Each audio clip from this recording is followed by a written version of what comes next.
We gather round for the halftime chat.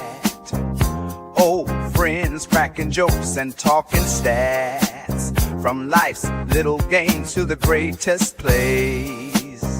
Love and the stories from the old glory days. With Philly's heart and coach's cheer, we break it down every moment, dear.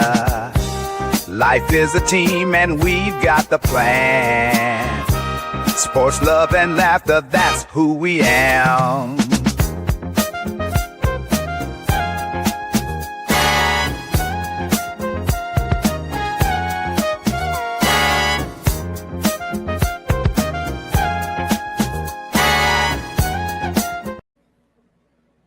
What is going on, everyone?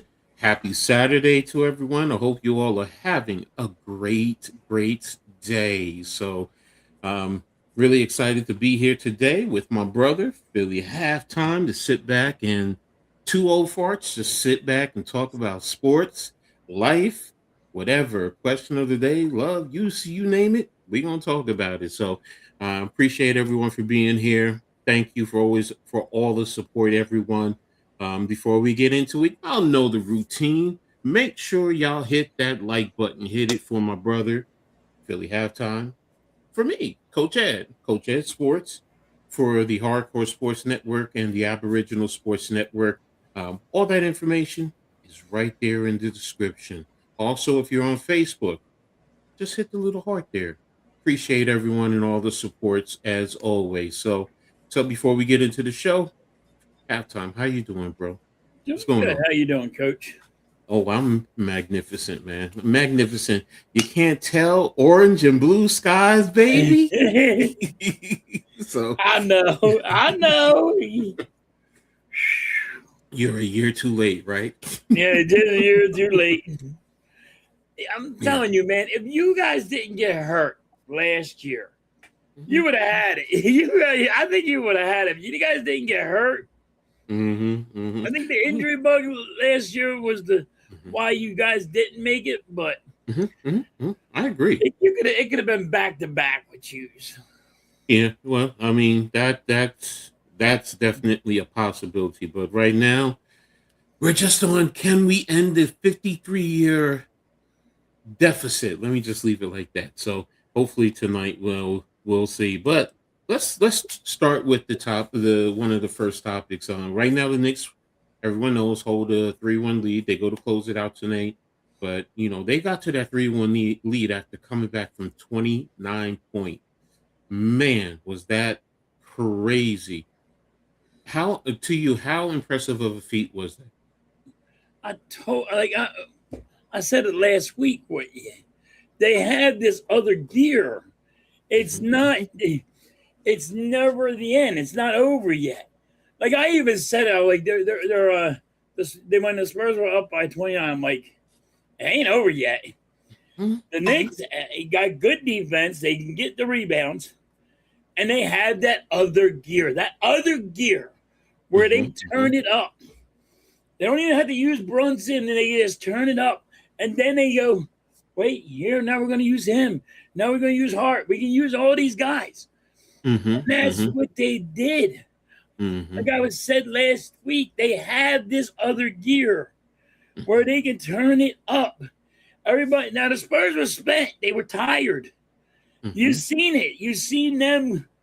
They were like, all right, they thought they had it. And then it started slipping away. They used everything they had in the arsenal. The Knicks didn't. The Knicks went, relax. We got this. They know they got it.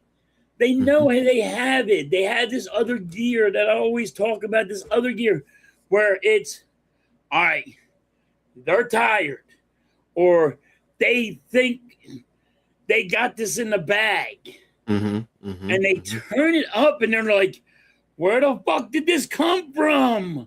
That's what the Knicks did. It's what I've been saying the whole entire time about, certain teams had this, they can turn it up and you're like, oh, there's no way they're coming back from 30. Some teams can do it when they have the right guys, and the Knicks do. It's Mhm. unbelievable. But I was like, yo, it ain't over yet. I mean, I don't know why everybody's so pumped. They're like, dude, they're like, it's 29 points. It's 30 friggin' points. I said, it ain't over yet.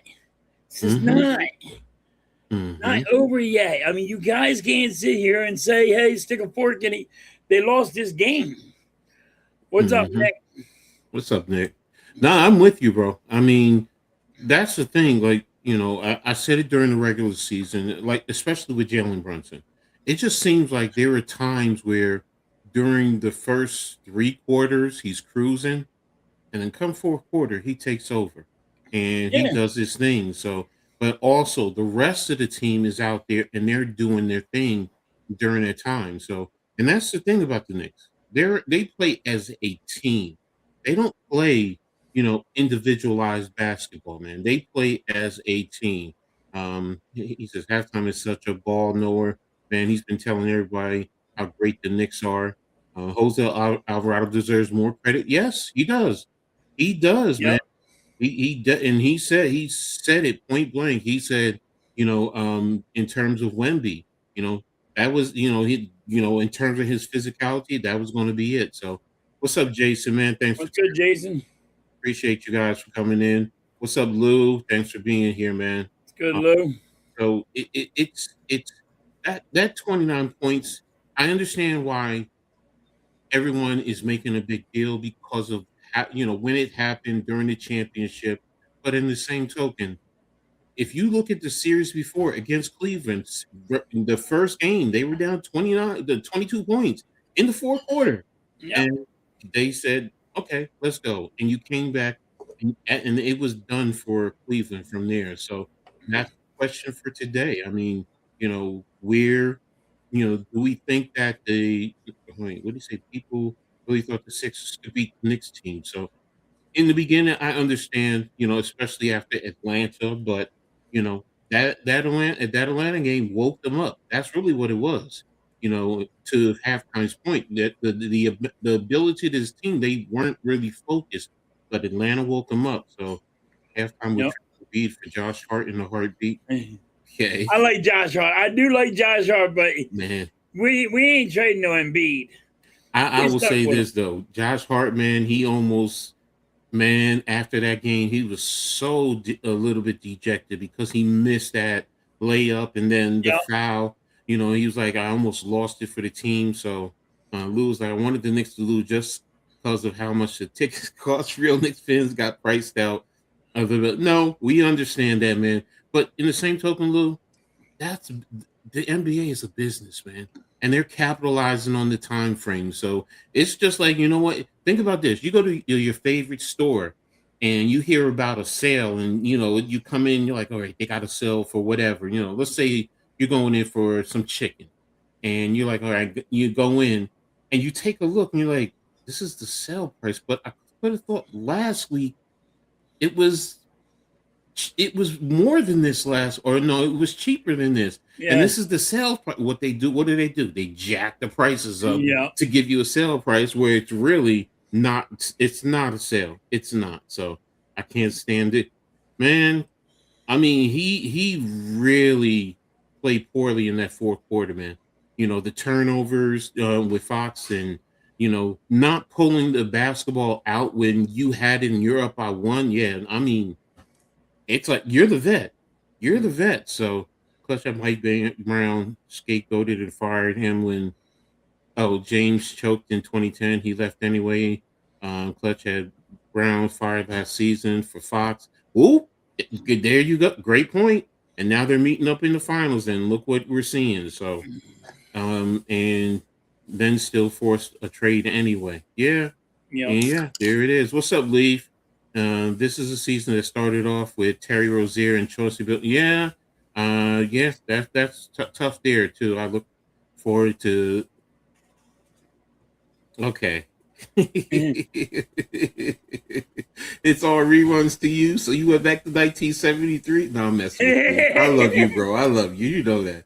Josh Hart, he's a dog. Yeah, no, he really is. So, He's um, good. I like him. yeah, Yeah, it is karma. It is karma. I'm not touching LeBron James, so it's just a rich having stone. No, we know that, man. I mean, Lil, we see this every day. Whatever it is, cable prices, food prices, gas, Yep. everything. It's hard. So, in a ticket for $10,000, it's made for the rich. We know that, and people like us, you know what? We have to, if we can, lucky enough to get in, great. If not, we got a group together at the local bar. But you know what? I'd rather that anyway. I'd rather be in the local bar half the times, or, I'd somewhere with rather be people. home. Yeah, I ain't gonna lie, I'd rather be be home. home in my own place, have people come over. So, but I get it, so let's see. Mike Brown winning is karma in a good way. Yes, yes. Yep. The way people have always talked about him, and shout out to my man Cave. Beginning of the season, he's like, Coach, check out this, and showed me film of his offense, and we're coming to see it to fruition. I mean, when he was in Sacramento, I mean, he put what you call the center there at the in the same locations as Cat. Same thing, backdoor cuts, everything, facilitation. So he says, I'm jealous of the Knicks. It's all the guys from Villanova and Brunson to South Jersey. Yep. Brunson is not South Jersey. Stop it. Stop it. Stop it. Brunson is Yes. Central Yes, Jersey. he is. No, he isn't. Where Yes, was he he is, born? damn it. Where was he born? He was born in New Brunswick, New Jersey, which is Central New Jersey. All right. I'm Hey, that's he's Eagles.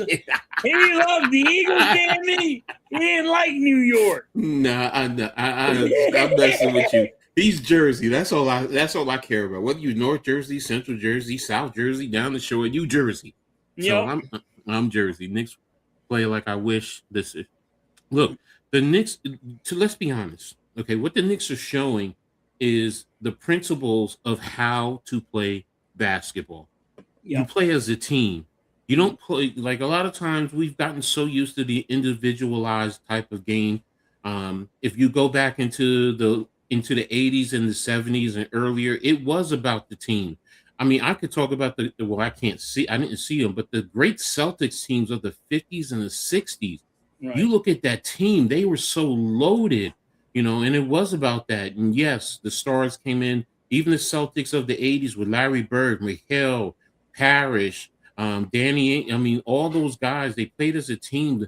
Even the Sixers, remember when you had Dr. J, Moses Malone, Yeah. Andrew Toney, Maurice, you had team, and you had guys that played as a team. Now, look, when Michael Jordan came in, it kind of changed. But Michael Jordan had to, plus his talent was just so far much better. But he still played as a team. He didn't win until he got Scottie You know what Pippen. hurt What's up? a lot of teams? Mhm. Fucking analytics. Yes, yes, yes, I hate a lot of analytics. yes. It's just analytics. They got analytics in basketball. They just Mhm. have it. They don't play defense. You know what the Knicks do? They play defense. They Mhm, get up mhm, in your face. They mhm, will go get the rebound. mhm. Analytics tell you just run back after you shoot it and go back and get ready to play defense. But they don't even play defense. They let people just shoot because Mhm, analytics mhm, suck. mhm. Now I feel you, bro. Analytics in all sports has changed the way we You look can at the game. use analytics to a certain point, Mhm, but they're using it way too much. mhm, They're mhm. overusing it. Yeah, It's like in baseball, they overuse analytics. you had your moment with Barkley. I give it to you as a Giants fan. That does hurt. So, it's payback. They all said Mike Brown can't coach. Yeah, he can. He can. We're seeing it. The Sixers are truly stuck in mediocrity for the next 5 years, riding out with MB. Well, I will say this, okay? Let's be honest. You can say you're being mediocre, but if you watch the way this new rule with the no tanking, and if you're in that mediocre area, you could be in the 16th spot and end up with the number one pick overall. You have better chances now. So now I'm not saying teams are going to purposefully do that and try and position themselves. But what I'm Right. saying is, imagine if you got, let's just say they did this now and the Sixers didn't make the playoffs and you got the number one pick with that AJ Ebenezer. I think I can't say his name, Right. but imagine if you put him on your team, man. I You, mean, you're a whole time. yeah, You're 10 times better. yes, it changes the way. So, I'm not going to sit here and say you're going to be mediocre for 5 years. You could be next year, the year after next. You could be competing right there with the I can't Knicks. tell you So, what we're gonna do until we find out what the bench is gonna be like. yeah, that's what he's saying here. He said your bench is the worst in the league. It's Grimes, Barlow, and that's about it. Lowry, Drummond, yeah, they won't accept those answers. Okay, okay, I got you. Knicks play basketball, hard effort, passion. Spurs jacking up. Yeah, I mean, let's be real. Them trying to get threes instead of just look. I know, Yeah. like in football, we say we hate to prevent defense, but you know what we do offensively when you're up to instead of playing prevent defense, you Kill slow the it down clock. on offense. No, you slow it down on offense and you Yeah. run the football to eat up the clock. Yeah. They eat the Right? clock. Yeah, so that's what it boils down to, Nick. That's what they were trying to do. But the thing is, you never take your foot off the gas. You never take the foot off of a team's neck. When you do, Mm-hmm. you give them the chance to come back. Don't ever give them the chance to come back. Mm-hmm. Mm-hmm. Mm-hmm. Now you don't give them a chance. You stay with you. Now I get the three. They were trying to, as a sense, put the dagger in the heart. That's what they were thinking. But no, you should have said because I forgot it was Magic Johnson yesterday. He said all you had to do is play basket. And if the Knicks score a basket, you score a basket. If the Knicks score a Yes. basket, you score a basket. Then they couldn't have come back. And Right. if now the head coach, there were timeouts he should have taken. If they went from 29 to 22, maybe you take a timeout, settle your guys down, get guys, but he's a young coach too. I forgot, he was interim last year and then this is his first year. So I mean, they're a young squad, but you see the talent. I will say, and don't do it now, but next year Dylan Harper should be their point guard. Period. Case closed. I've been saying it. He's this close from being their best player. You can talk Wemby all you want, but following Dylan Harper since his high school days, freshman, the kid has it, and you guys are seeing it, and you're seeing stuff that I've already known. So I mean, and I know Nets fans, y'all wanted him or Ace Bailey. Y'all. But I think it worked out that well. Jordan also did play sound on him. Yes, he did. Coming from North Carolina, what do you expect? What made Jordan and Kobe so unstoppable? They didn't just have the super skills. They were, yeah, fundamentals is the key as an individual talent. So what's missing today? Analytics has killed basketball. Just look at the Celtics and the Spurs. Yeah, yeah. Yep. Oops, that's there. You get caught me right Sorry. there. No, I that's know. that's I don't know how fine. to take that shit off. Analytics, it was always a part of sports, but these banking guys. Look, I understand analytics as a coach, but when I have an issue with analytics is when people make it the end all be all. It's like in Yes. baseball, the When- Yankees. They, you go based off analytics. Well, the analytics say this. Well, hello. I mean, I'm not stupid, but if you weren't using analytics and I have access to analytics and I know you're using analytics and not going by the flow of the game, then I know what you're doing. And if I Yes. know what you're doing, then you know what? It makes it so much easier. I But know how to stop it. yes, that's where I'm like with halftime. Analytics is ruining sports as a whole because everybody wants to go based off I the don't know. what. I guess, but like everybody's like, "Oh, you're just too old school." I'm like, no. I'm like, you can't keep on using analytics like every friggin' time. You got to mix it up. You know what? You don't You know, always have to go. All right, analytics tell you this. Even the analytics people will say, "Hey, you guys are using that too much." yes, yes, You know what I yes, mean? yes, yes. It's like when I was in college and you had to take analytics as a class. You take it to help you further understand certain trends, but you still have to go with the flow and you have to see what's going on. Also, owners speak the language of business, not sports. Yeah, so they hire people who speak that greed number. Yes, you guys are so right. I really don't enjoy being a Sixers fan, but you got to ride and die with your team. Well, I mean, how you think I feel as a Giants fan sometimes? I mean, come on. I mean, we all go through it, man. I mean, that's. Don't forget the Knicks weren't good for prior to this. They were dysfunctional, so I understand. That's Shoot, why I'm look at like, the Eagles with friggin' Rich Kotite. We'd win one fucking game a year. wow, I forgot about Rich Kotite. Remember Rich Kotite? Yeah, And yeah, friggin' coach, and the Giants would laugh at us. yes, man. So that's So almost you lost it. only win one game when your team is blacked out Yes, because you yes, can't put asses in the seats yeah, enough. It yeah, sucks, dude, and you don't even yeah, get to find out what happened. How many yeah, times the Eagles were blacked out and you yeah. couldn't watch them? You said Nick. Wait a minute, Nick. I mean, Lewis. Nick. I wish I grew up when you were. Nick. I wish you grew up when I did. I was 17 in the summer of 2101. The season tickets to Iverson and the team. Man, 17 and 01. Damn, bro, you young, Lou. I mean, damn, I was what? I was 34. Man, damn, guys are really killing me. So the Knicks said, "Fuck it, yeah, yeah." I mean, look, analytics are good, but it's not the end all. It's not what Yes. runs everything. So, analytics is a part. We called it tendencies. Yep. Now they call it to be totally brain dead, and it's like when you think about it, you look at everything nowadays, and it's people want the easiest way to do things, and you're in a quick tempo society.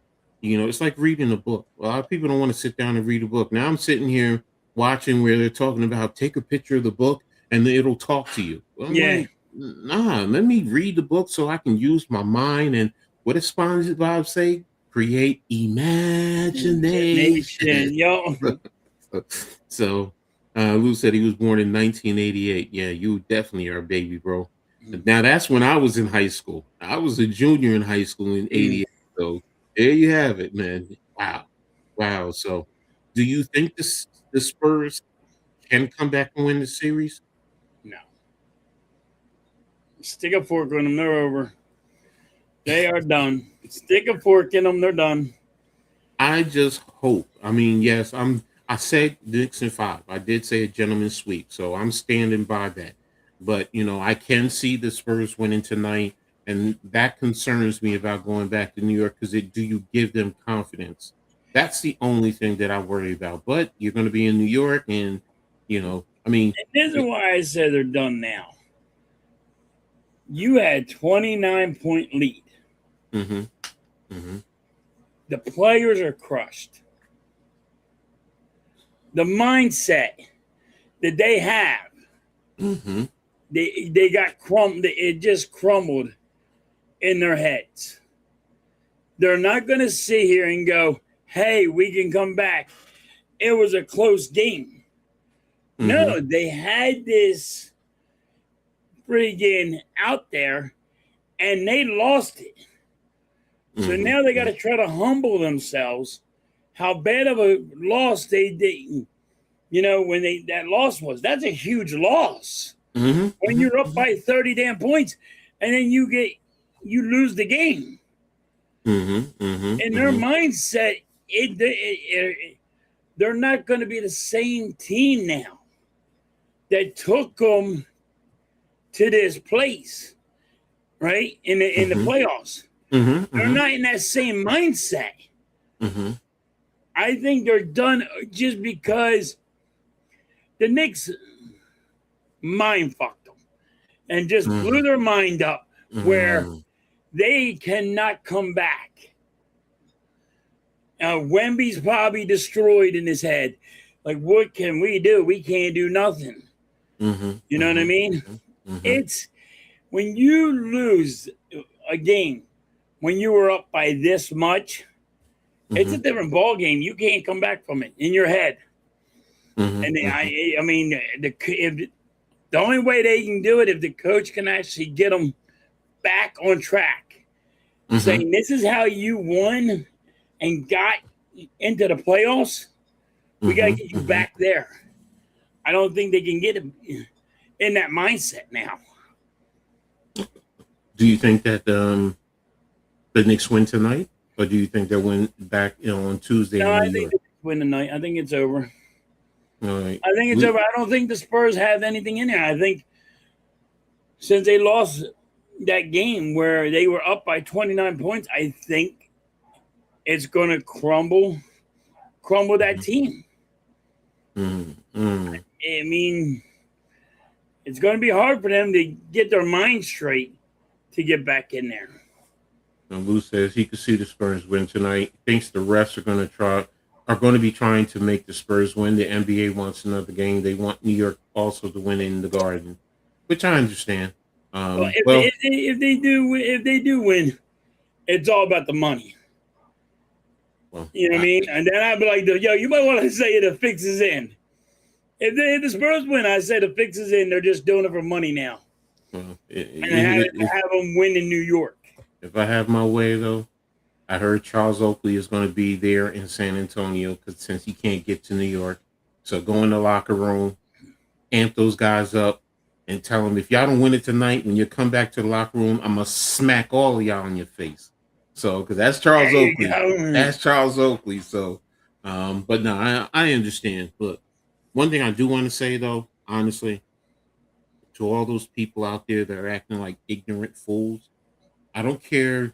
You know, Wemby lost the game. You ain't got no damn business throwing eggs at a grown ass man. Because I tell you what, let's be real. Y'all wouldn't do that stuff in person in their face.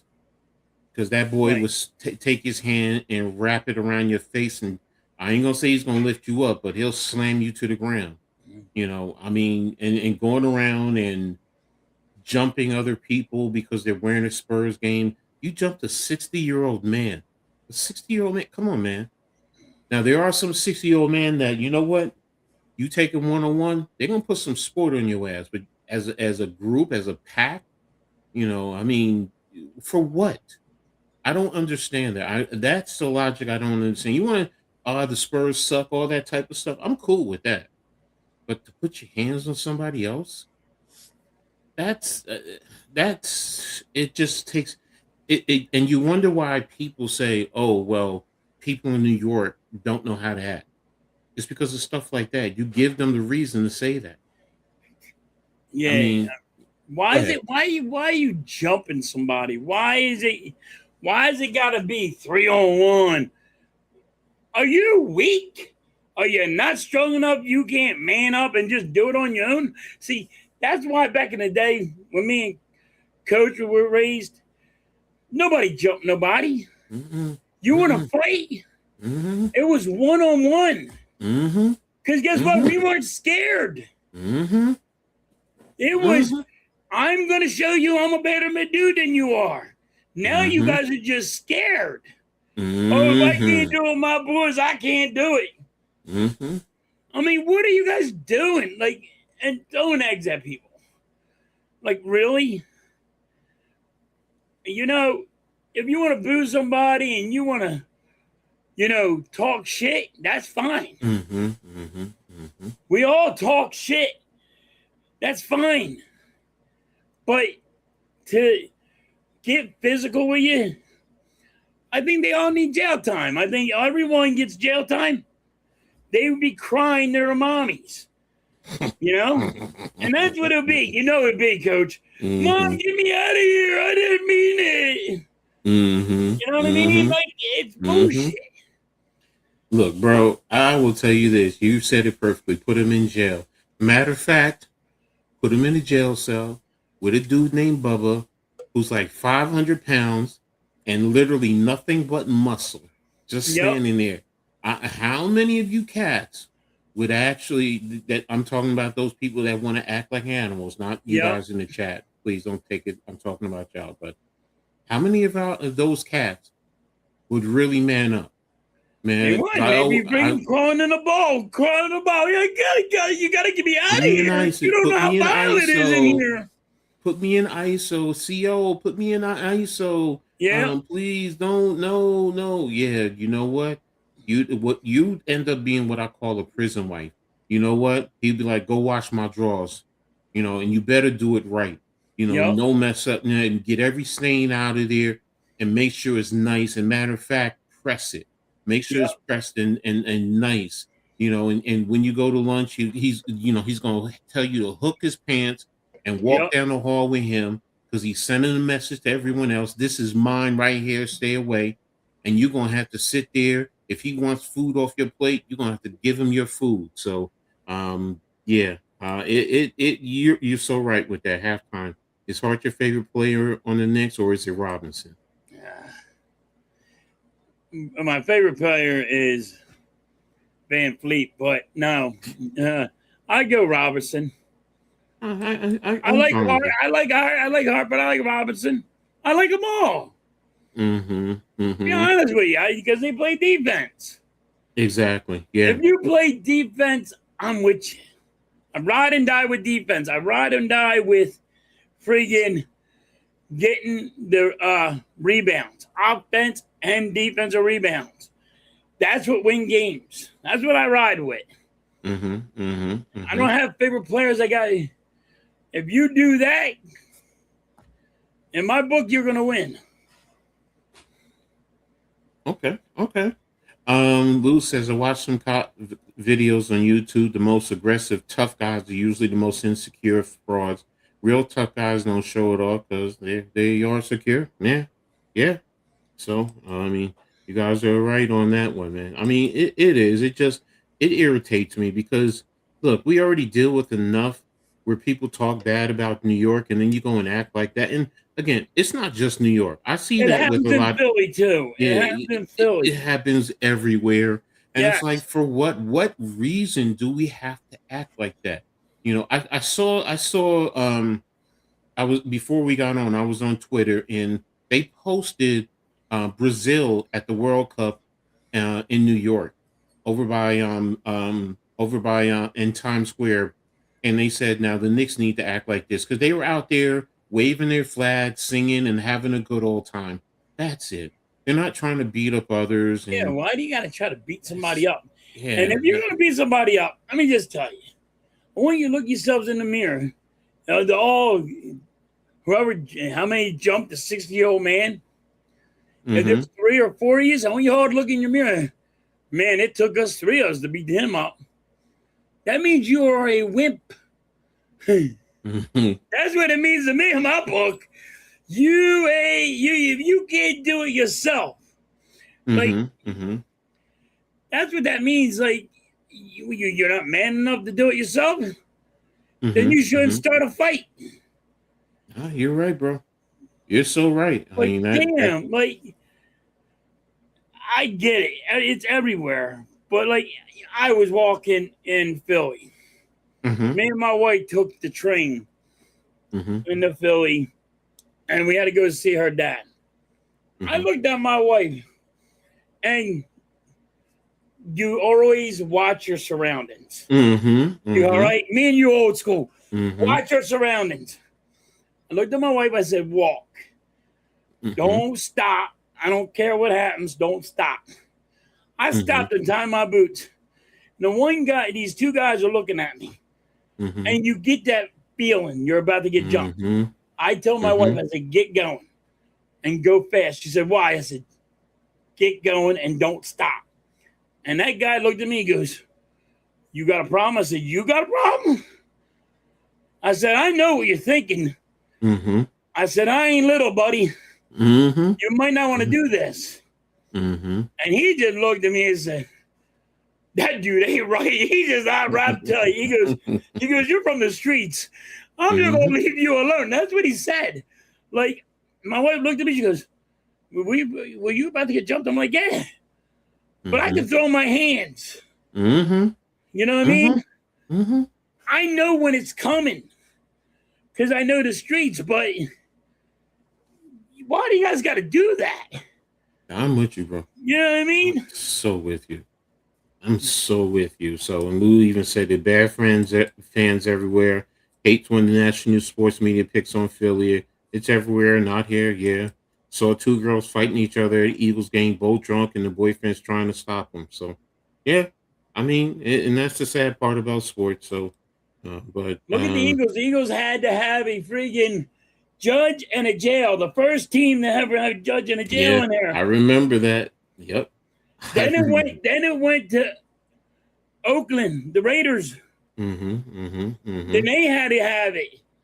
Now Mm-hmm. I think everybody has it, but the Mm-hmm. Eagles were the first ones because of the violence. You wouldn't like. I would never take my kid to an Eagles game. Mm-hmm. Mm-hmm. Mm-hmm. You know what I mean? You can take him Mm-hmm. to a baseball game. You can take him to a basketball game. You can take him to a hockey game. You can't take him to a football game. Too much Sad, man. violence. That's the sad part, man. That's really a sad My part. wife's like, yo, you'll take your kid over to the game until my kid knows how to use these? No. Mm-hmm. Mm-hmm. Because you Mm-hmm. never know. He might have to be, he might be 15, but he has to take on a 32-year-old. Yeah, exactly. You know what I mean? That's the fucked up part. Why is Yeah. you know what I mean? And it's bullshit. Yeah, that's right, bro. You got to, as I say, you got to get them the Al Bundy treatment with Bud Bundy. Get them ready. Get them ready. So when you take him out there, yeah, you know he's going to handle Yep. himself. And you So, got to know how to throw them. exactly. So, some 49ers fans was paralyzed at a Raiders game. Whoa, really? Wow, I didn't know that. That's sad, man. That's sad, man. I mean, what are we doing as a society, man? Yeah, that's the You know, fucked up part. yeah, to It's a paralyze game. somebody. You're watching a game. You're not even playing the game. Yeah, exactly. Right in front of his kids by some Raiders fan. Guy wasn't even talk.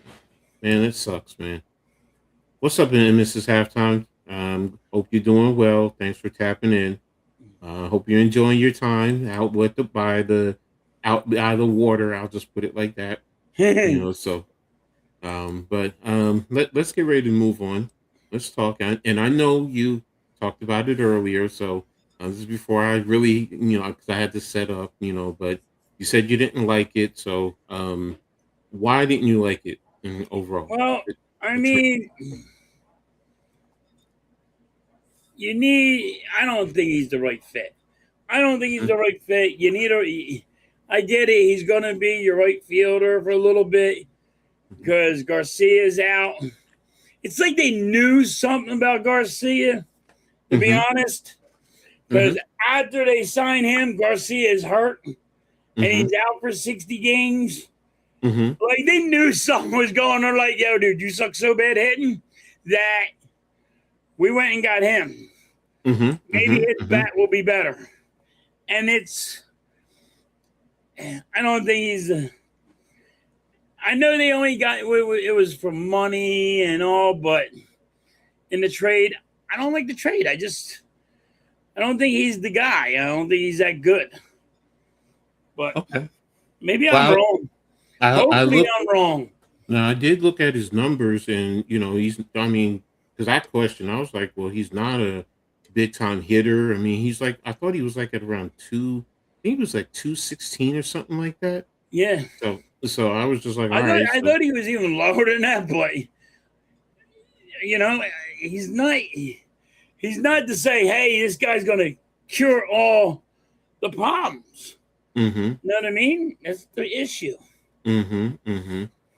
That your state in Philly had a police station. Yep, yep, yeah. That's what halftime was just talking about. Our coach, are all your teams all New York teams, or do you cheer for a mix of teams? Well, let's put it like this, Lou.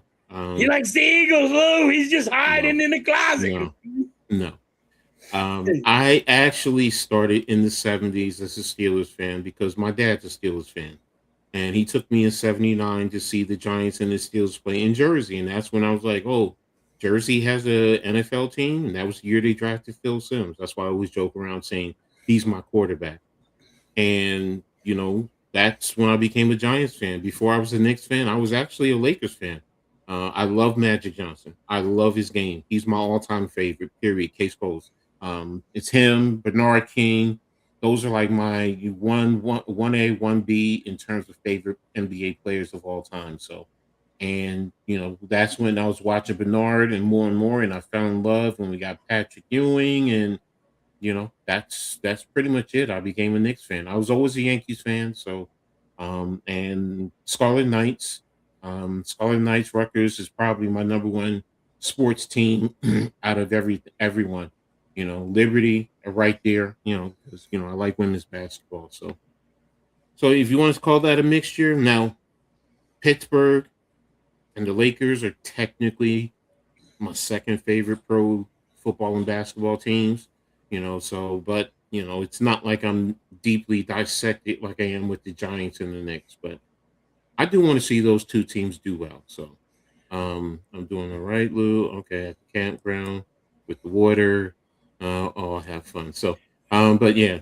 So again, I'm glad you're allowed to pick who you wanted to be a fan of, Coach.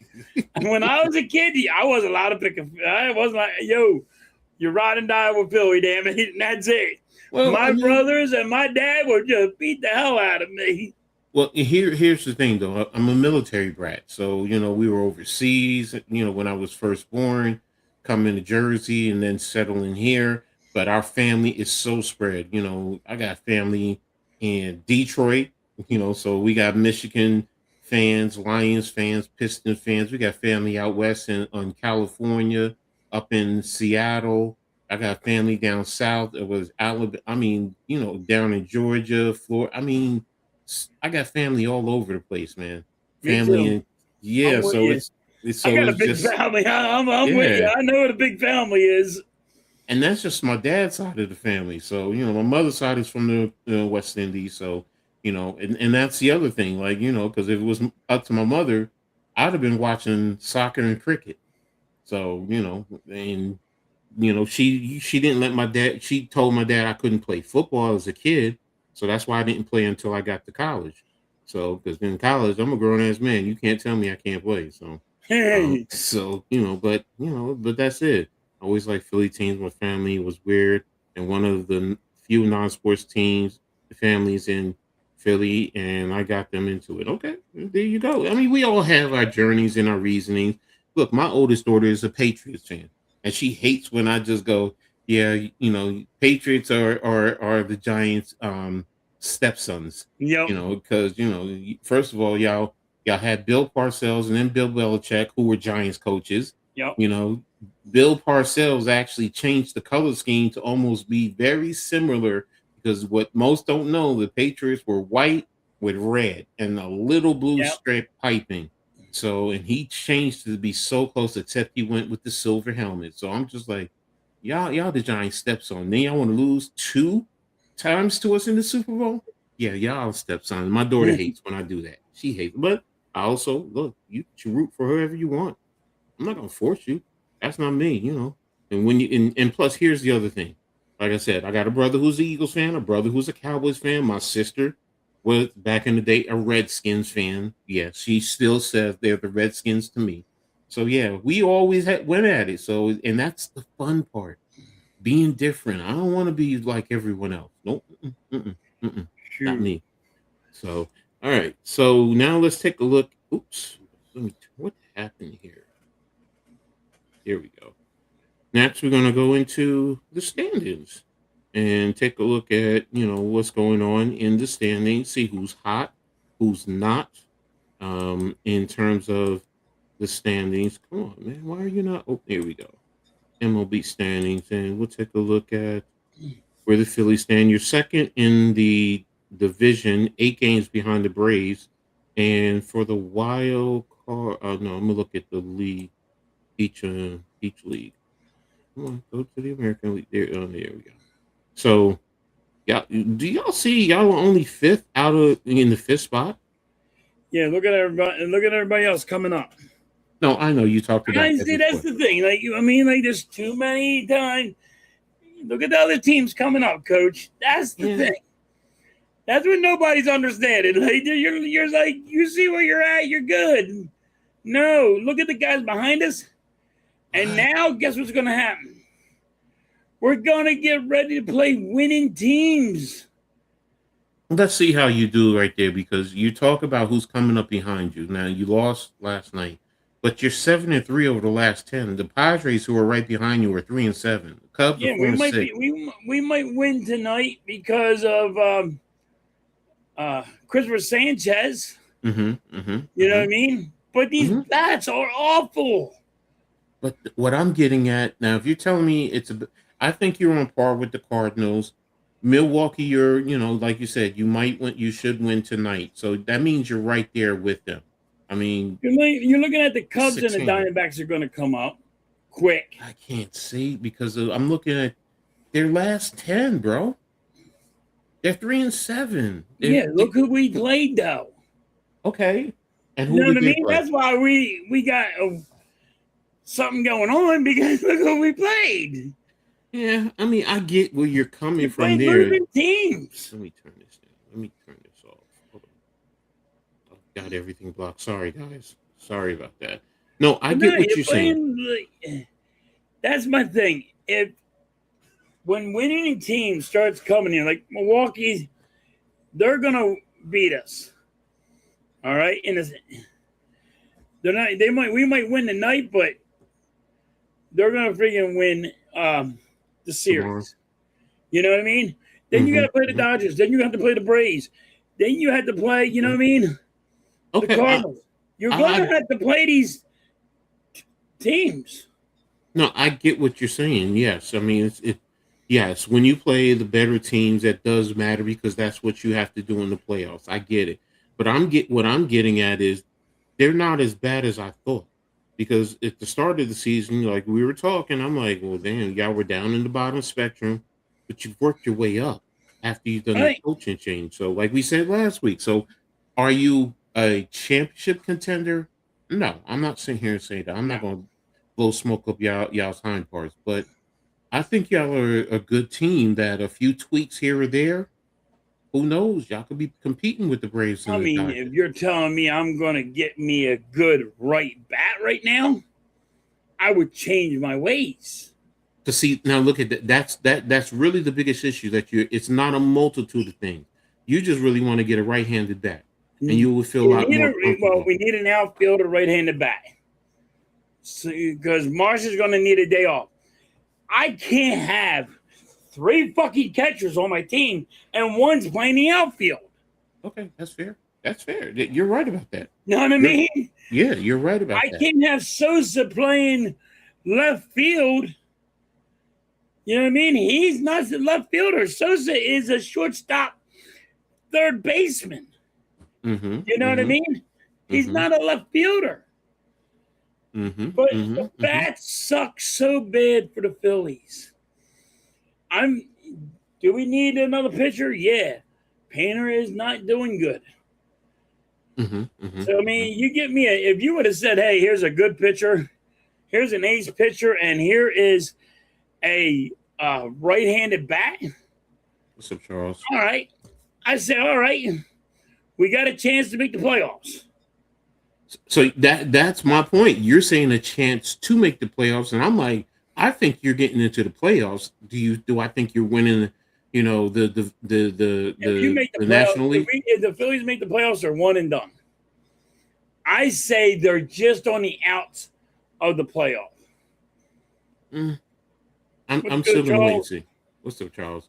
I mean, I get you. I understand what you're saying. I just, I'm waiting to see a little bit more because I understand. But like I said, I've been watching it, and I watch us crumble. Noah's been horrible this year as a pitcher. Painter has been horrible this year as a pitcher. These are your ace pitchers. Okay. See, and that's the thing on. You know what I mean? Like Painter is your fifth pitcher of your aces, and he is horrible. Noah is 4, but you're paying him so much money you can't get rid of him. No, I get you, bro. I get you. I mean, I feel where you're coming from. It's also the bats. Because, and you can understand this, that a pitcher can have a great game.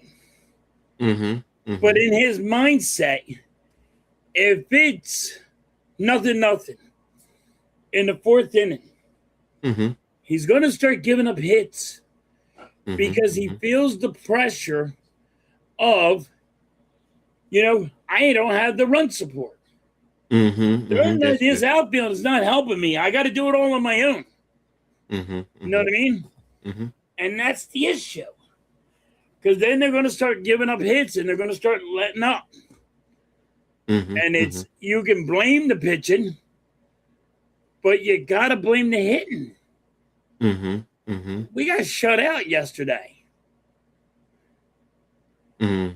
You know what I mean? Mm-hmm. Mm-hmm. Mm-hmm. It's like we only had one hit yesterday, Coach. We got shut out. There was no run, just one lousy hit. Mm. I mean, you can't do that. You can't win. Mm-hmm. Just keep on winning just by one run or something. No, that you're right about that. You need to have that even balance.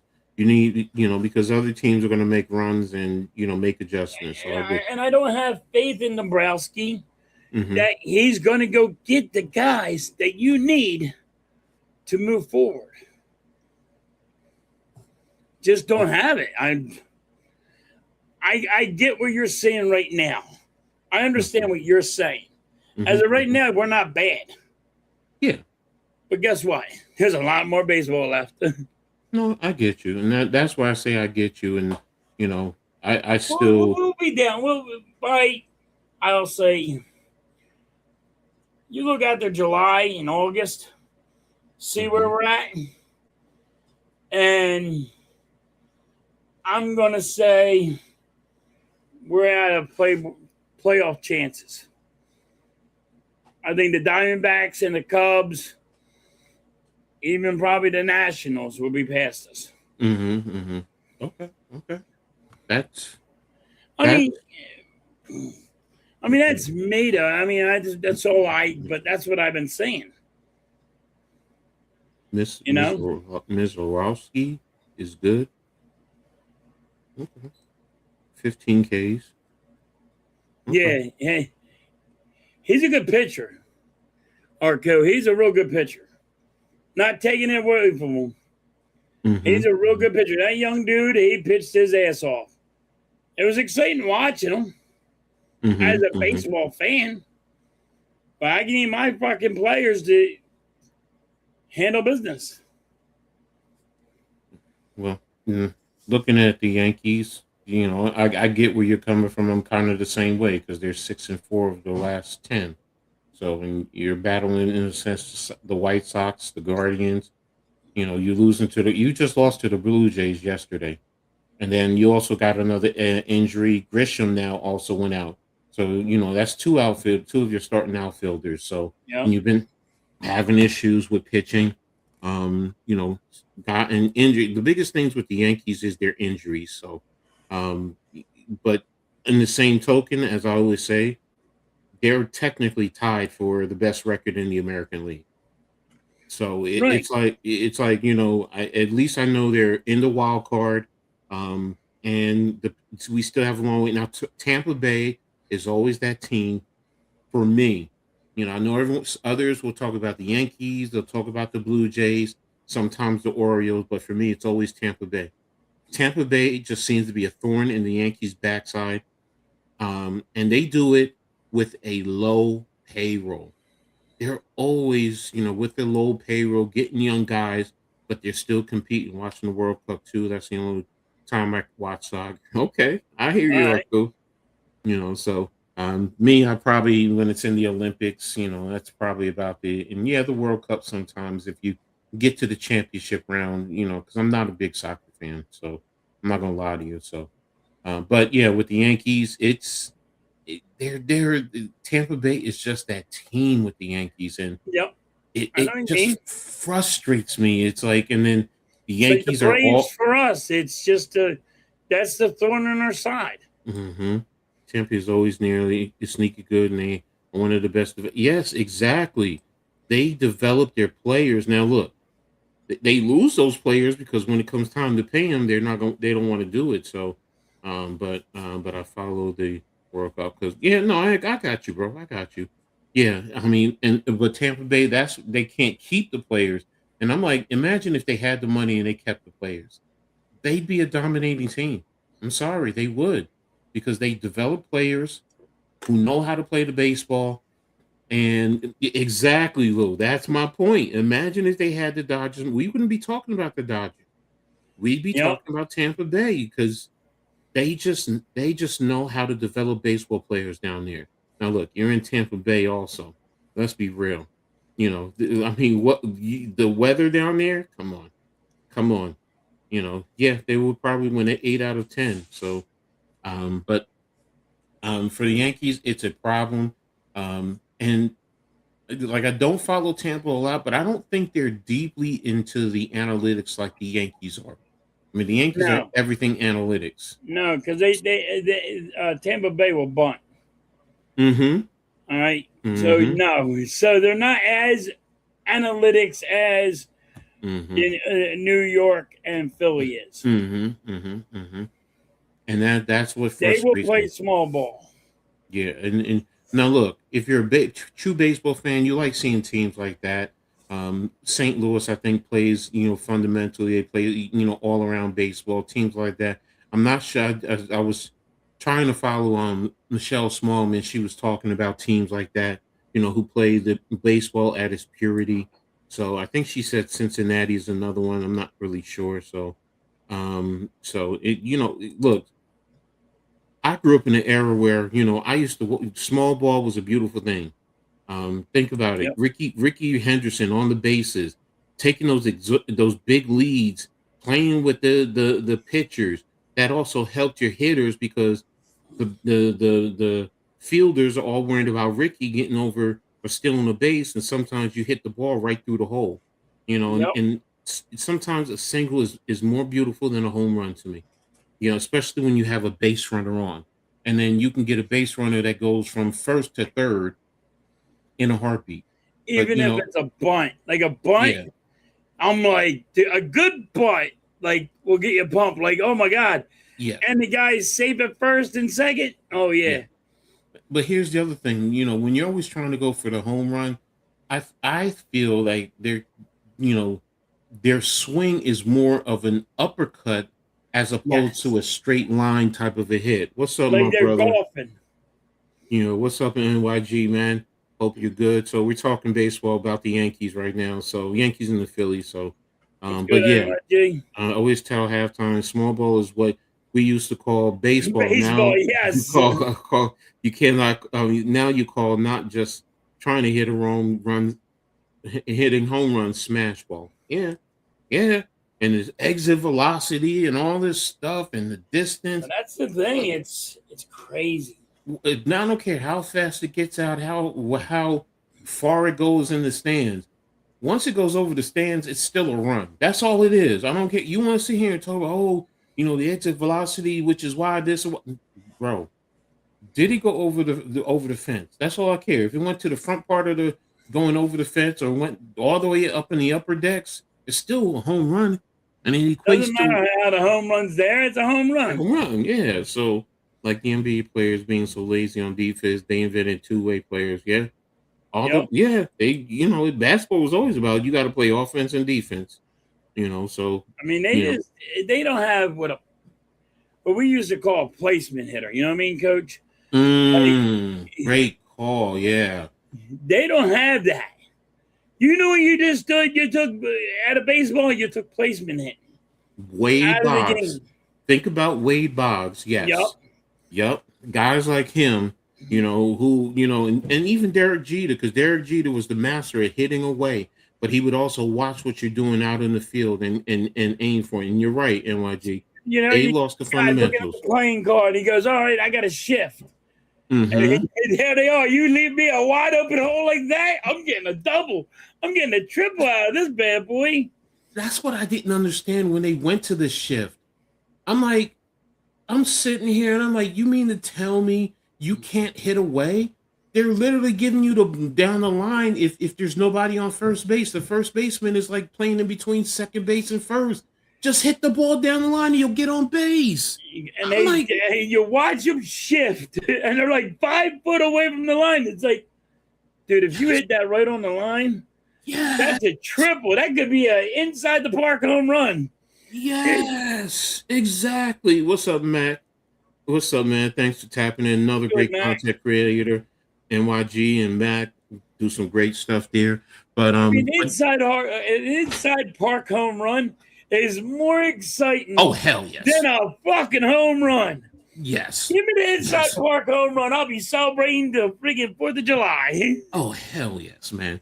That's the thing. That's why I'm like, like you said, small, what we call small ball. Yep. The hit and run, the bunting. I don't see that nowadays. It's You don't. okay. You just It's don't. They always took it trying to away. hit the home run and man, give me a baseball player who can hit the ball for baseball all across the field, whether it's you're pulling the ball, hitting the ball away, or you're putting it straight away.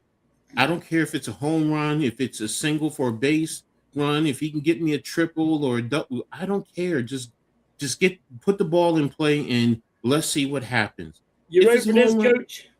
what's that? On the Phillies. Ready for this? You want to beat the Phillies? Okay. Bunt. Ooh. You know why?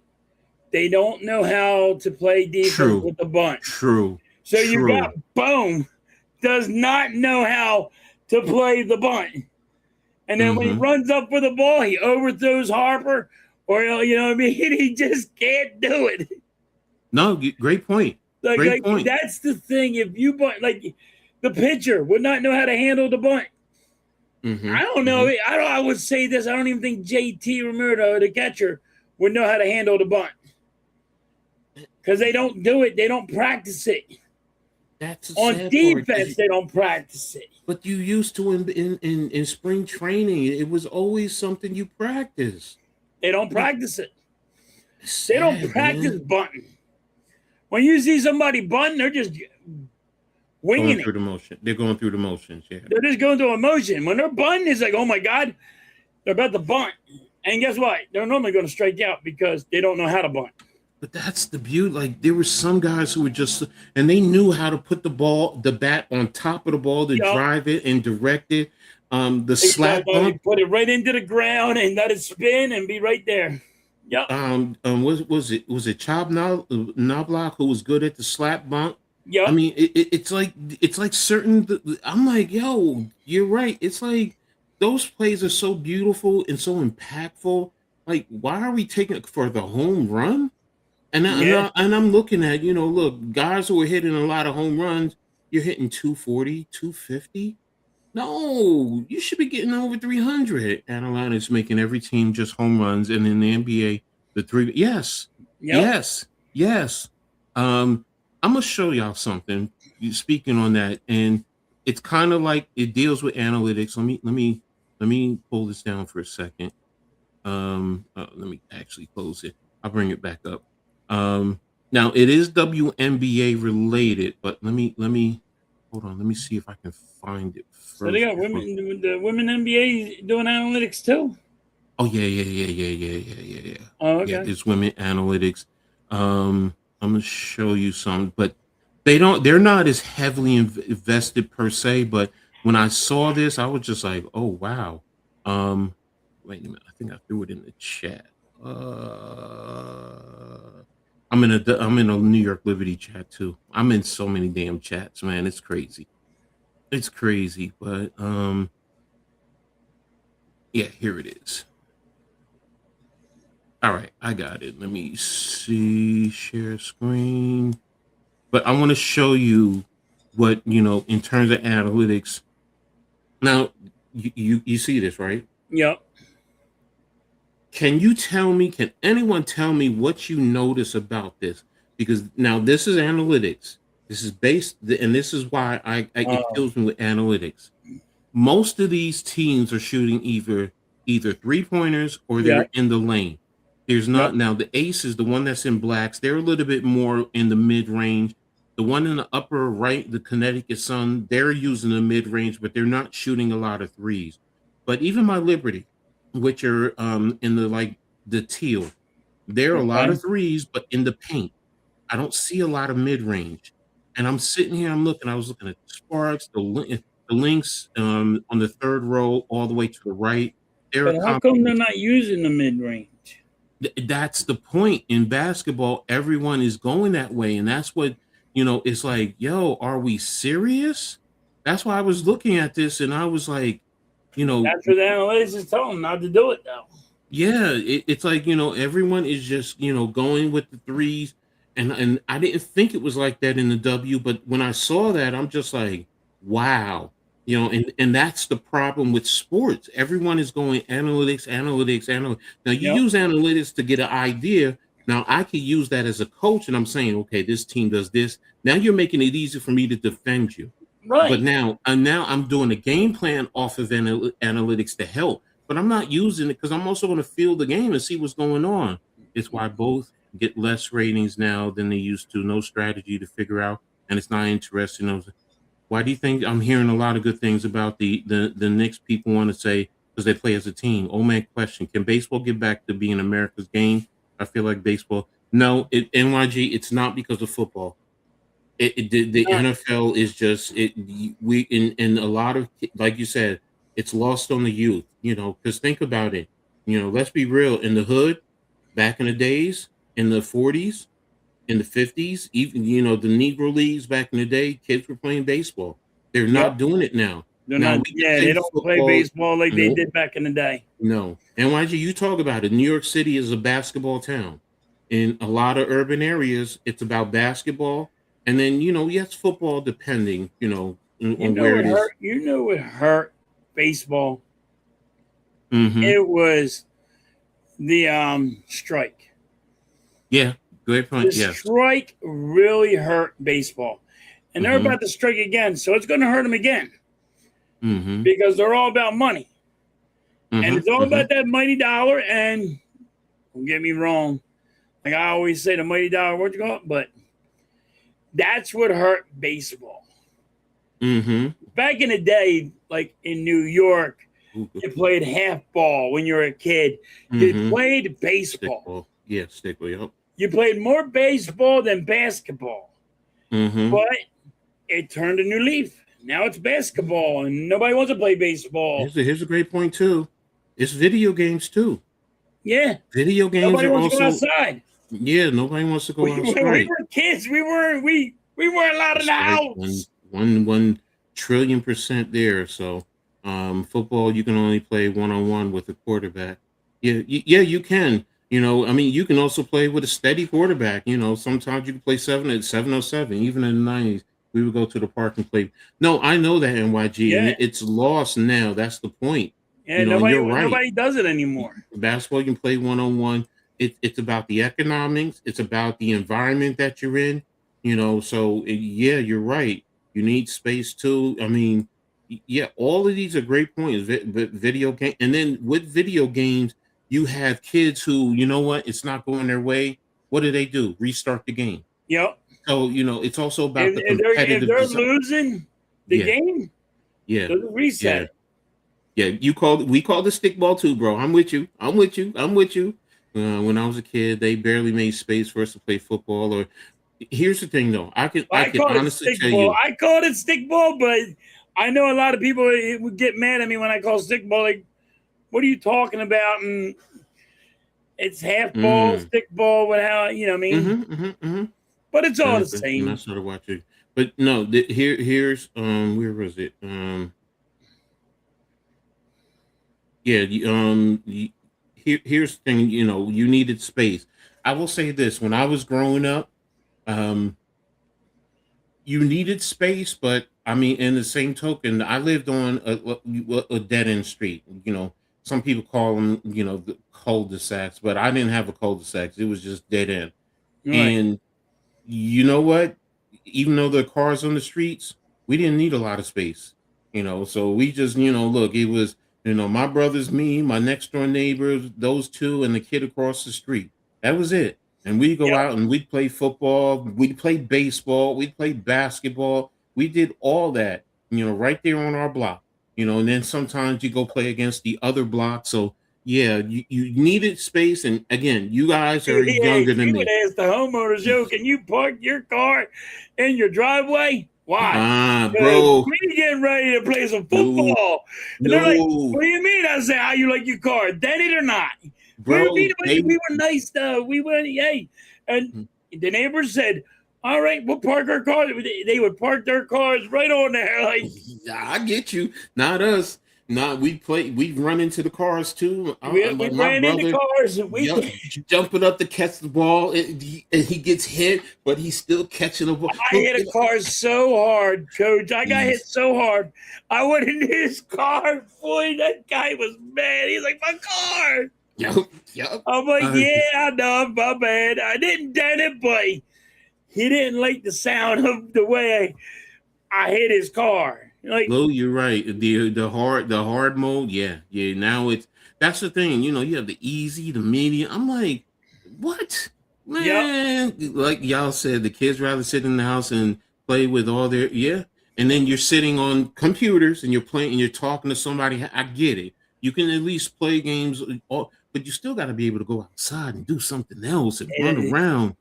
I mean, look, I'm even saying my granddaughter's in gymnastics and she's in love with it. She's like, but yes, does she like being on her games? Yeah, but always talking, when can I go to gymnastics? And it's over with and she's sad.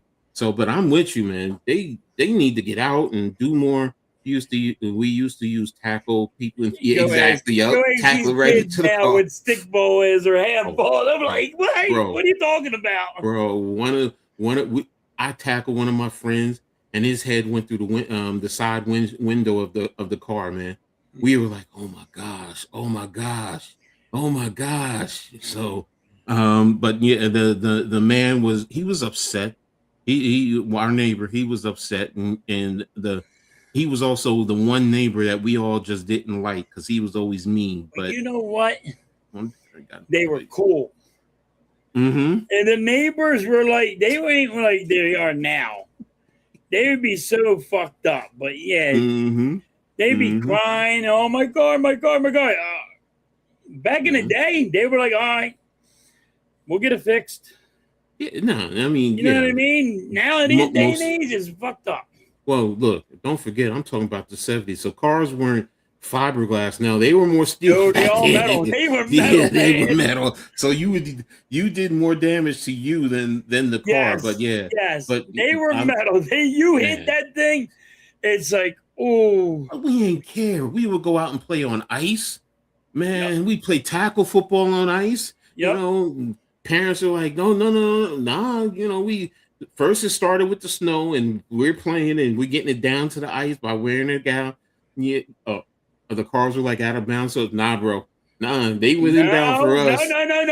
It's not out of bounds. But NYD, I get it. Your streets are allowed because you're in New York. The streets are wider. Remember, I said a dead end, so the streets are there. Look, car, and then the one road in the one alley down the middle.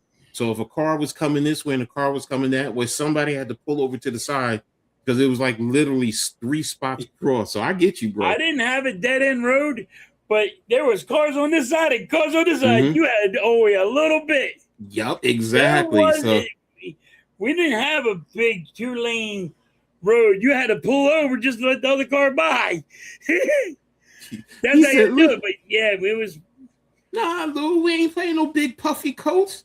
No, maybe you playing a t-shirt or a sweatshirt. That's about or it. A sweatshirt if it's snowing outside. Hell no. I'm gonna let y'all know when it was snowing outside. You're almost in a t-shirt because you're sweating your ass off. Exactly. You're hot when you're running around like that. Not with us. I remember going to basketball court. Down your arms because you got road rash. Yeah, you right. You right. Max said I remember going to the basketball court and sitting on the sidelines wondering when I could run a game. Now you're lucky if you get enough people to play a damn game. Yeah, that is so true. Lying. That is so true. Yeah, you're right there, Matt. You can't get enough people to play a game. Yeah, exactly. If you weren't brought down, man, do you know you had that? We had garbage cans. Like you brought the garbage cans out, knocked over the garbage cans. Now we'd have to go pick up all the trash afterwards. Yeah. But it like, man, yeah, kids today, I'll be honest, they don't know what. Yeah, Yeah, it really was different. So Yeah, I it was forgot way this. No, different bro, back in the no, day. Lou. But we didn't have Nintendo. We didn't have video games. No, we had Atari. And We had Atari had Atari. the one game that it was going up and Yep. down and boop, doop. That's all. Boop, boop, boop, boop. Exactly. Now You're we over did here have playing video. No, tank and shit. yeah, You're like, after a while, it gets boring. You're like, all right, let me go play. I will say we did have games, the video store, the video arcades. So you You know, did yeah. save up quarters to go there, and it was a lot of fun there. Man, one of the one games that I loved in the video arcade with the motorcycle, where Oh, you get yeah. on it and it would turn. It It would would turn turn. the wheel, Oh yeah. hell yes! Oh, I love that one. I just wouldn't get off. I mean, I had my quarters pulling it out when it stopped, putting it back in. People getting upset. I was always mad when somebody was always on that motherfucker. I'm like, Nope. yo, get off, man. Get Come off. on. It was me. It was me, bro. I still have bad activity for getting tackled. And oh, hell, bro. Oh, man. It was so many different things. Good times. Playing baseball, in a narrow. Now, we always had the man cover as home plate. Yeah. And then we'd always get a little cardboard, find a cardboard here, put Pizza one there. box or something. Pizza box, You were going in the trash. Yeah. That's what we did. We went in the trash and Trash. picked up trash. Yep, I said, there's your bases, mom. There's your bases, yup. So it was You always had the one kid that he went in his dad's garage and got maybe a spray paint, and then the everybody on the block would just shake their head like, yeah, oh, here we thank you go. back. Pong, yep, Pong, that's it. Yep, Pong, that's the one. So, and then you go to the arcade, it was the motorcycle one. It was Mr. Pac-Man and Donkey Kong. Those are the most popular ones back when I was a kid. Man, it was those three, and you had a lot of other games. You had whatchamacallit, you had Space Invaders and stuff. Space Invaders.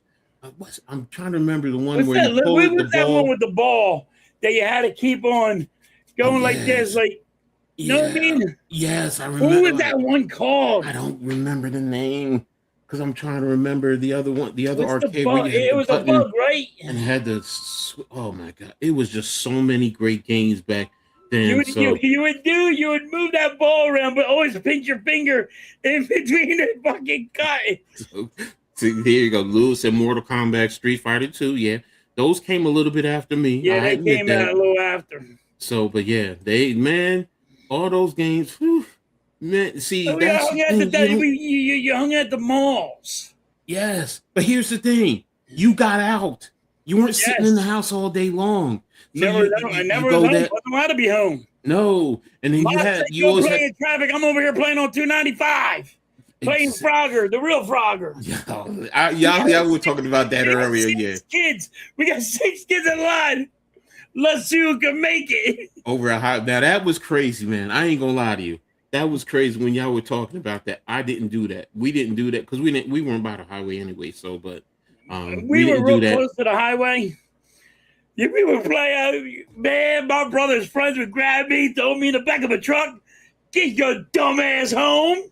Mm-hmm. My mom says I did tell him to go play in traffic. Well, I didn't know he was really going to go do it. Well, I will say this: the one game that a lot of the kids in the neighborhood used to love, and this was right when it gets dark. It's dusk, and it was guys and girls, and we had a cemetery right up the hill, and it was you would chase. Well, you'd go into the cemetery, and it was about the guys chasing the girls, and they had to get their way out because if not, you had to give the guy a kiss. So it was good. I didn't have a cemetery near me. Here's the thing: as guys, sometimes you'd walk around looking. Now you'd always have 1 or 2 guys waiting by the gate because you figure if he's hiding by the gate and they're coming, now you could snatch a girl, and guess what? She had. But then again, girls would hide behind the whatchamacallit on the cemetery, the whatever that told you who it was. Yep. So sometimes you'd have to walk around and look for whoever you want, and it's like, and then sometimes you find a female who you didn't want, and you're like, no, I'm not looking for you. And some of them will get their feelings hurt. What do you mean? Yeah. But then again, some of those females wanted you to kiss them, and it's like, nah, manhunt. Yeah, we didn't call it manhunt, but it was very similar to that. Yeah, so And no, it's not for those you might want to say hide and go get it. No, we weren't playing hide and go get it at that time in the cemetery. We played that closer to home, so for obvious reasons. That's in the closet. Yeah, That stuff's exactly. in the closet. Oh, that's like spin the bottle. Yeah. But yeah, the cemetery was a bigger version of spin the bottle. So it was, man, we had so much fun as a kid. So you know it's really messed up. You ready? I'm gonna blow your mind. your boys with versus girls. This is how soft everything has gotten. Mm-hmm. We went from darts, where you threw this dart, and it would come and spike into the ground. You're supposed to. There was two little circles, but what would we do? We threw them at each other. We threw it up and at somebody. Hey, everybody run! Whoever gets hit, you're gonna get. You don't get hit by the metal spike. Yeah, man. Yeah, like we always say. They got rid of it. They banned this.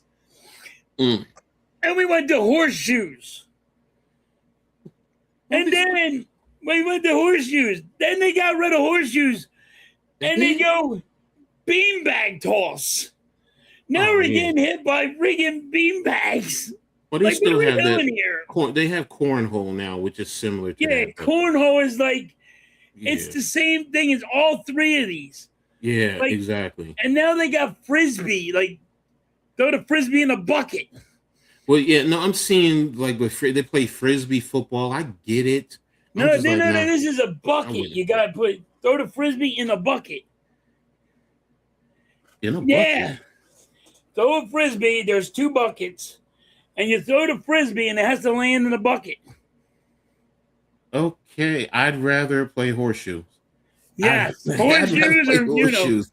Yeah. But I mean, that's what they got now. It's like they're going so soft. Yeah, it was not for me. The kids today, if they want to do that, do you?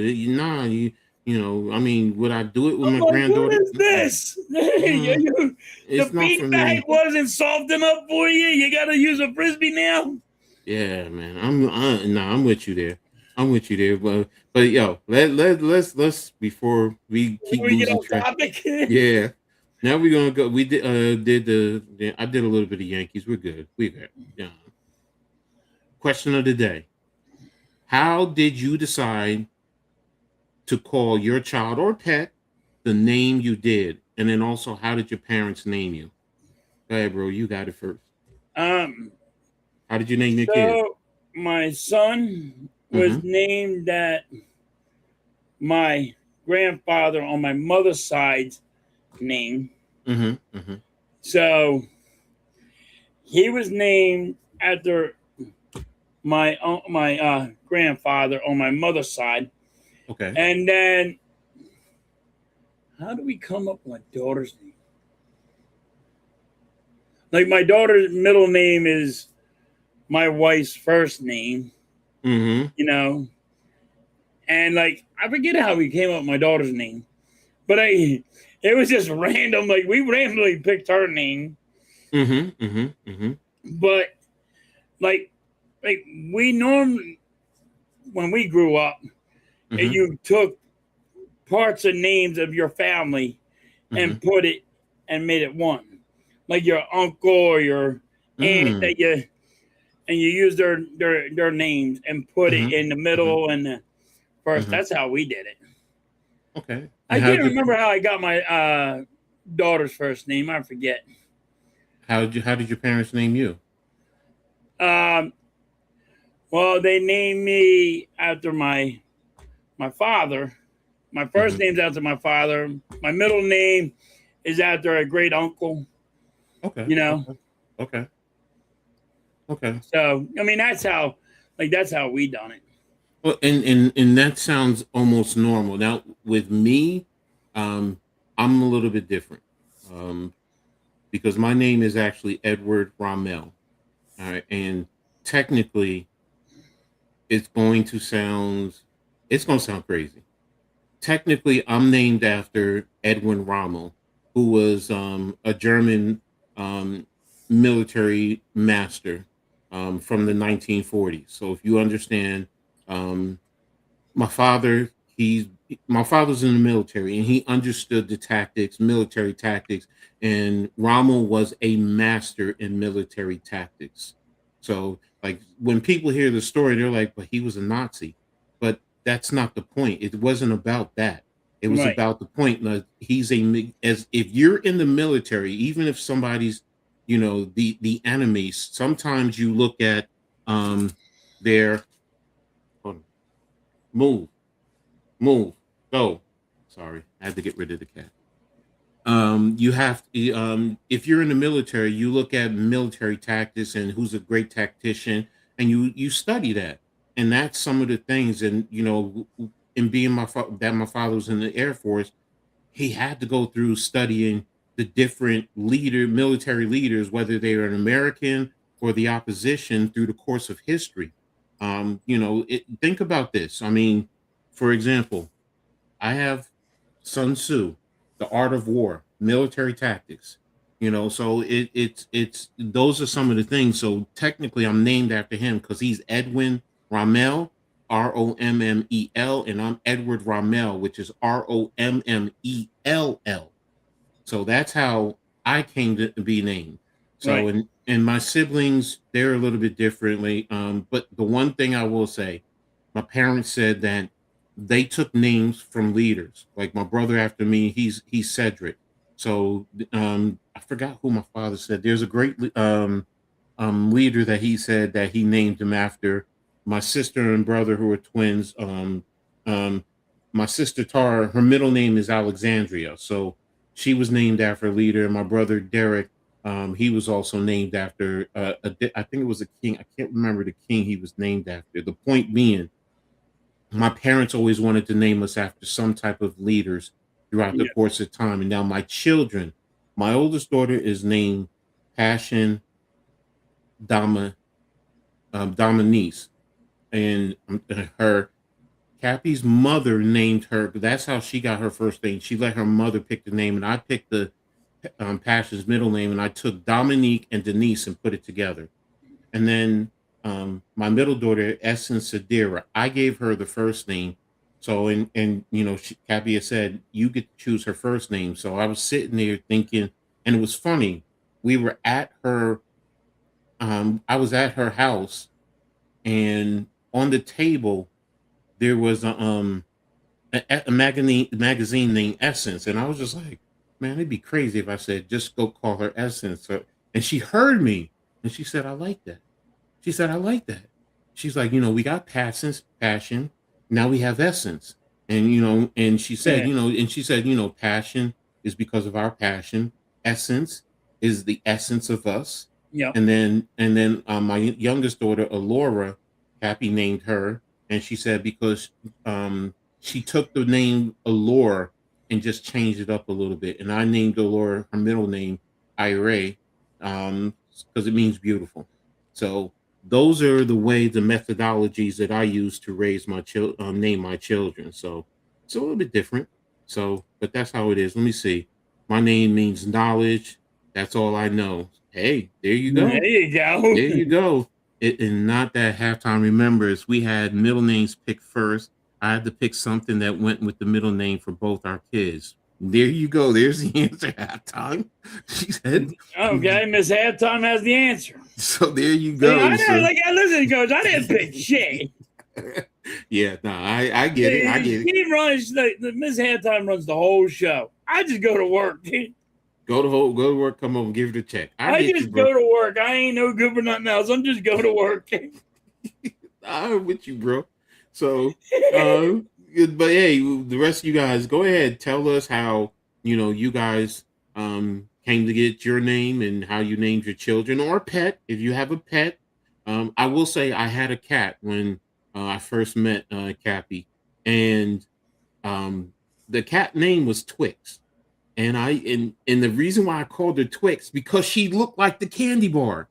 She was the same color, but then she had the little, like if you opened it, the little different colors, the caramel and the cookies, and it was in between all of it. So and everyone asked me, well, why you call it Twix? I said, take a Twix candy bar, break it open, and look at her. And they did, and they're like, "Oh, she does look like a Twix candy bar." Yeah. So that was it. In terms of names. So thanks, bro. I appreciate that. So yeah, it always was something special, to us. So that's what we were looking for. So let me see. Mr. Halftime says the daughter's middle name is May, which was my grandmother and great grandmother's middle name. So hey, May is a powerful name if you really understand. Come up and see me sometimes. So, Mae West, a great Yeah. actress. So, Great actress. I respect that name. Much respect to there. So, My yeah. my kids named our cats. I Mhm. don't name animals. I don't do shit. I don't do shit, coach. I found out, I'm talking to you right now. I don't do a goddamn thing. Back said Mrs. Aptar had to chime in. Yeah. Yeah, because she just shakes her head and Maggie. She's like, he's an idiot. Oh, yo, bro, Precious counts? Bro, what do you mean if that counts? You had a cat named Precious, so my Precious. Yes, that's an awesome. So, but no, bro, I respect that. My That's a kids beautiful named mine out of fucking candy, Oreo and Skittles. Hey, see, your kids are like me. I said Twix, so they're like me. So yeah, exactly. So, one last point I wanted, because I was telling him, I said, because I was thinking this morning, and I was just because I was up early, and I was just like, and I was actually, for those of you who don't know, I lived in a nursing home for like 3.5 years. After I got sick, and when COVID hit, it was a great impact on my life. And that's why I was thinking that the impact of critical life moments in your life. And yes, there's many other, my children, playing football in college, I could sit here and go through a lot, but I was Right. thinking about the impact that COVID had for me. And a lot of other people would say, well, they lost family members, and it's tough, because it's an impact on your life. But for me, when I was in a nursing home, the floor I was on, 95% of the people were passing because of COVID. And it scared the crap out of me. I'm not going to lie to you, because I was afraid I was going to die. Because literally where my room was, literally maybe 20 feet down, was part of the start of the COVID section. Like they had plastic all the way down, and it was the type of, like, if you went into a freezer where it's that heavy plastic Yeah. that so, and everybody For the going meats. in, It was a yeah, frozen meats where they put that yep, heavy plastic on there. yep, and they had that there, and everyone was going in with the suits on and coming out and taking it and putting it right into a dispenser, and it scared me, bro. And then my apartment complex called me, and now mind you, I'm in Central Jersey, and this is in North Jersey. It's about a 45-minute to an hour drive away from where I used to live, and all my kids were down there, friends are down there in Central Jersey, and they called and like, "Do you want this apartment? Let me call my child." And my daughter came up here and she took pictures. I was like, "It's fine, I'm coming." And basically they said, "Well, you can move in the beginning of December," and that was in December of 2020, and I was just like, "I'm out." I'm out.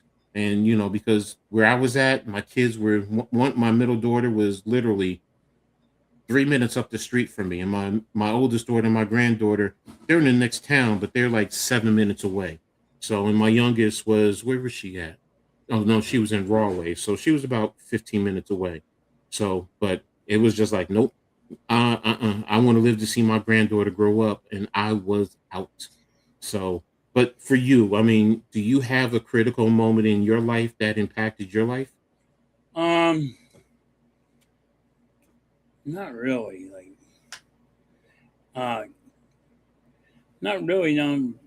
It always, it's always been a struggle, but critical time. That's a good one, though. No, not really. Like I'm Okay. always I'm the always guy. I just push through the moment. You know what I mean? But what about the loss of your parents?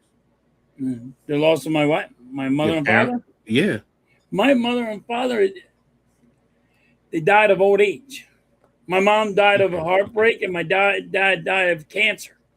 Okay. Okay. I got So you. and like so in Philly, there's a bud company. It's called Bud Mm-hmm. Company. Mm-hmm. And he built Ford trucks and cars, Mm-hmm. Mm-hmm. and had he worked on car doors. Mm-hmm. Well, they had asbestos in that building Mm-hmm. Mm-hmm. back in the day, and Mm-hmm. he had only a half a lung, and I mean, at 80 years old, No, it I gets. got you. I got you. I got you. Well, I mean, But I mean, like, I kept to terms with that because of how we lived. no, I got you. I got you. Well, again, I mean, there are different things in life that impact us, in many different ways. So, I Yeah, mean, I just wanted to nothing like share that. nothing So, really.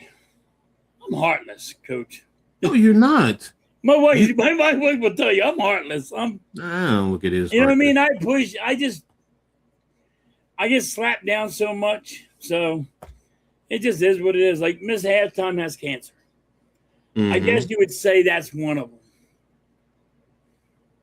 She said, "How about almost a year ago?" Yeah, she's talking about her cancer. Mm-hmm. But Mm-hmm. yeah, I mean, if you really want to know the truth, I had a heart attack when she told me she had cancer, and she had a brain tumor. I had 3 of them, Wow, I didn't know that, bro. and I didn't have to go to a doctor. I fell to the ground. Everything was going on me. I couldn't tell her. I know Oh I had a wow. heart attack. I know what the felt was, but Mm. I lied there on the floor saying, "Here it is. She gonna before you come here, I'm gonna be dead," because I thought I was done.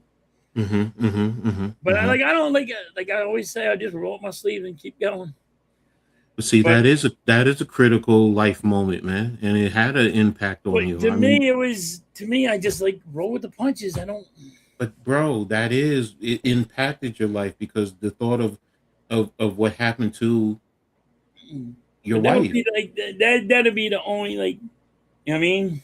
No, I get Me, you. I it's get just you. like You everything fuck up happens. you like And Jay Z. You just brush the dirt off your shoulder. You just you brush it off gotta and just keep going. you know me, yeah. So I You get get it. up, I get it. you get back up and let them keep on hitting you. No, and that's respectful, and I get it. So It's like, but I was raised not to have an emotion. Listen, my wife will tell you, he don't have emotions. Like I don't cry, I don't have emotions. I don't have it. I wasn't allowed to have it when I was a kid. My dad would cry. If you cry, you were like, "What are you crying for? That's an emotion. is You're it not you allowed don't to have do that." emotions, or you just don't show your emotions? No, you're not allowed to have it. I was taught you weren't allowed to have it. You Okay, weren't allowed so to cry. You weren't allowed to you're just saying show you it. don't show weak emotions. Strong emotions and good and happy emotions you'll show. Well, you can show the happy ones, but you can't Hmm. show the weak ones where you're crying Hmm. because Hmm. my dad didn't believe in it. No, you feel it shows a It's sign of just weakness. how I you get it. were raised back in the day. Nick says you're not heartless. You went out of Oh your no, way I'm to heartless. no, because you always tell me you'll give people the shirt off your back, bro. I will. So that's not heartless. That's it. That's not Well, heartless, bro.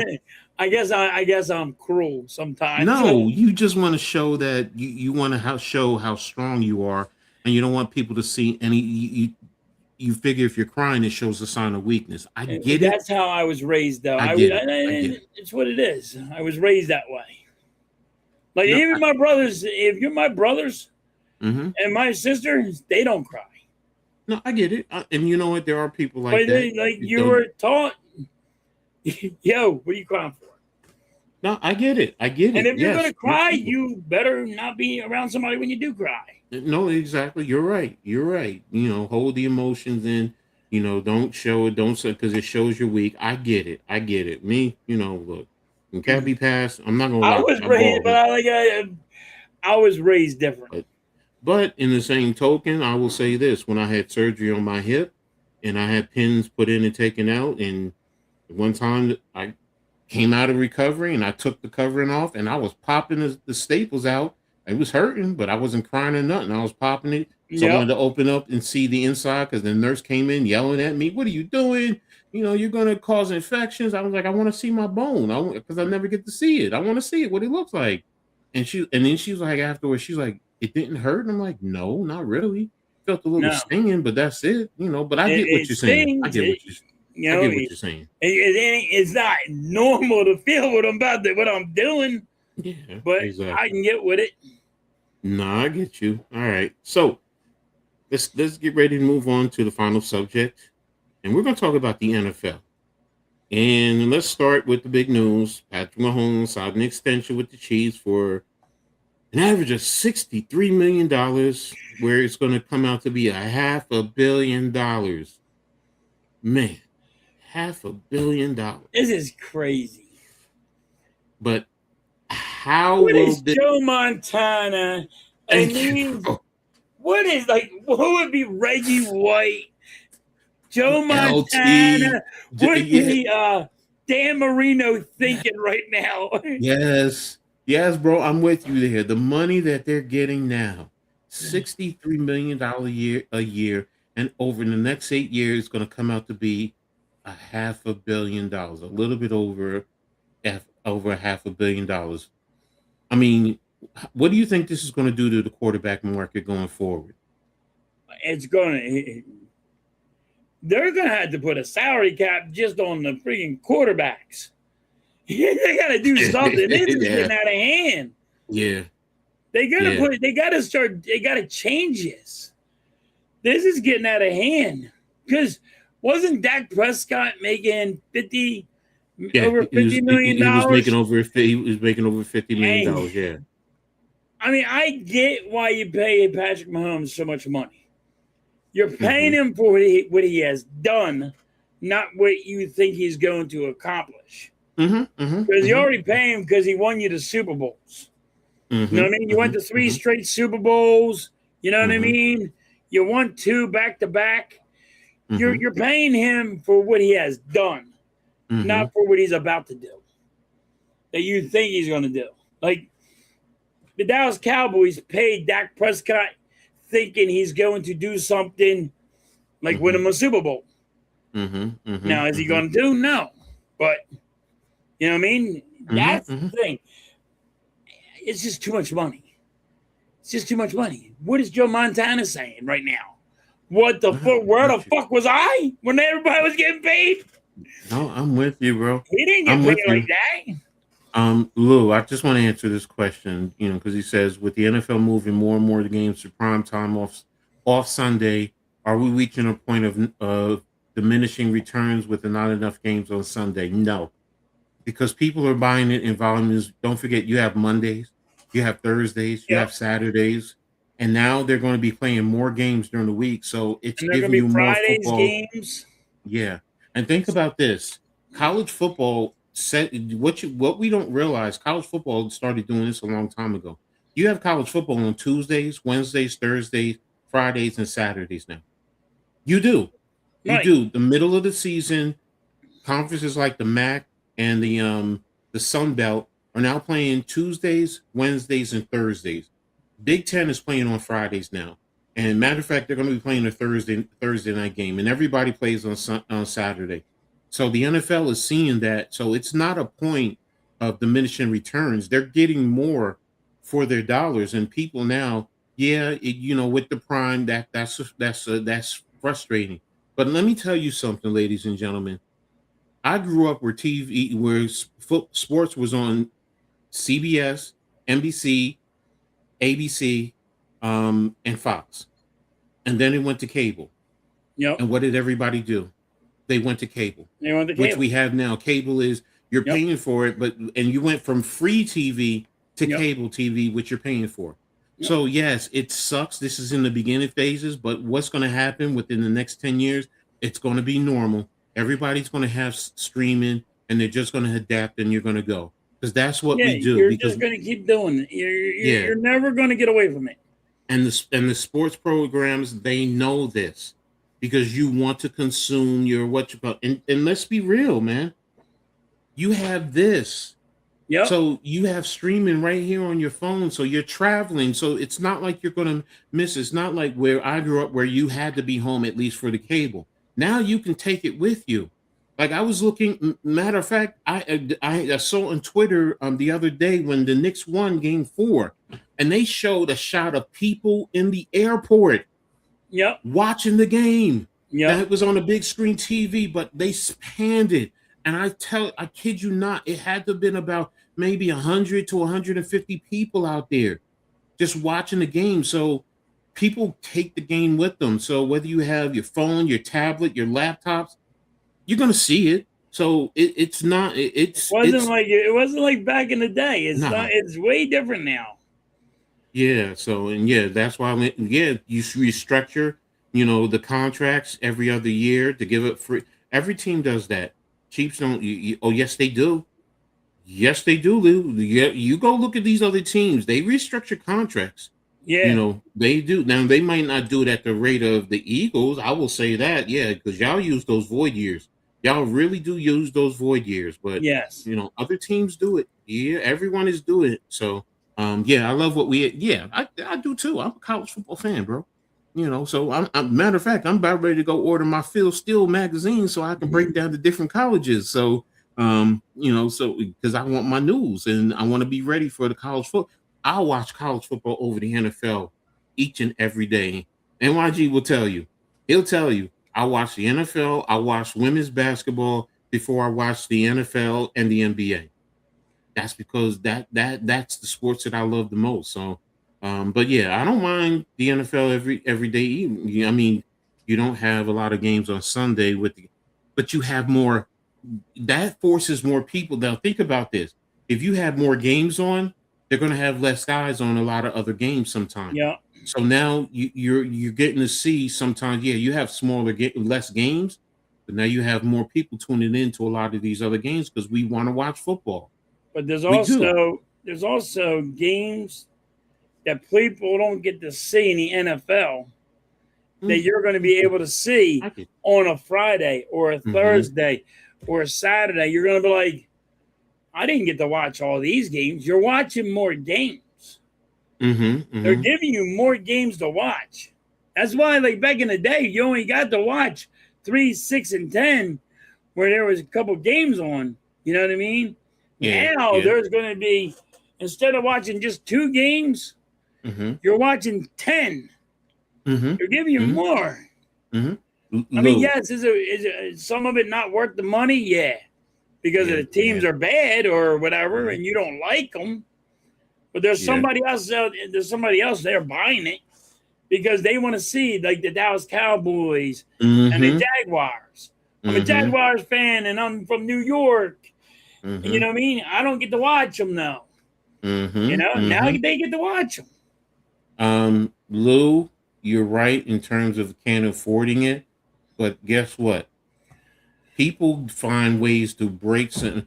First, it was Fire Sticks. Now you're breaking the Fire Sticks, and you get to see all you got. So yeah, I get what you're saying. It is costly. Hello, the Knicks playing in the finals and the ticket prices, but people will find. And look, also let's not forget, people will go to bars, with their friends, and you go to some restaurants like Buffalo Wild Wings and all these places. They have the game on, so I get what you're saying, but there are ways around it. They really are. So hey, I got you guys on my phone. Exactly. See, that's the point. So it's like you're gonna do the same thing. So what's up, Jay? Thanks for tapping in, bro. What's up, Jay? And make sure everybody, appreciate everybody for being here. Make sure you guys hit that like, sub up if you haven't already done so to my brother, Philly Halftime, Coach Ed Sports, to the Hardcore Sports Network, the Aboriginal Sports Network. Everything is right there in the description. If you're on Facebook, just hit the little heart, man. Help us, man. It grows the channel, gets it into the algorithm, and we grow. So appreciate you all for being here. Appreciate everybody for being in the discussion. Y'all all a part of this. I would only watch the WNBA over the NBA just because they care more about it. See, I watch the WNBA because the women are more fundamentally sound, bro. I mean, seriously, I've been watching women's basketball since the early 1980s. Seriously, back in my high school days, all the way down, and women have just been fundamentally sound with how they play. They get more physical out there. I'll admit that one. They get physical. Yeah. They get physical, but the way they play I mean, in the movement, it's not about 3-pointers and dunks. Now, I showed you the graphics Right. in terms of analytics where, they're either in the paint or 3-pointers. Yeah, and that was alarming that I'm starting to see a little bit more, but they still play fundamentally sound ball movement, Yeah. player movement. So they aren't entitled. Look, they just now got $1 million players. So yeah. So the WA think they don't need the NBA to see every year since its existence.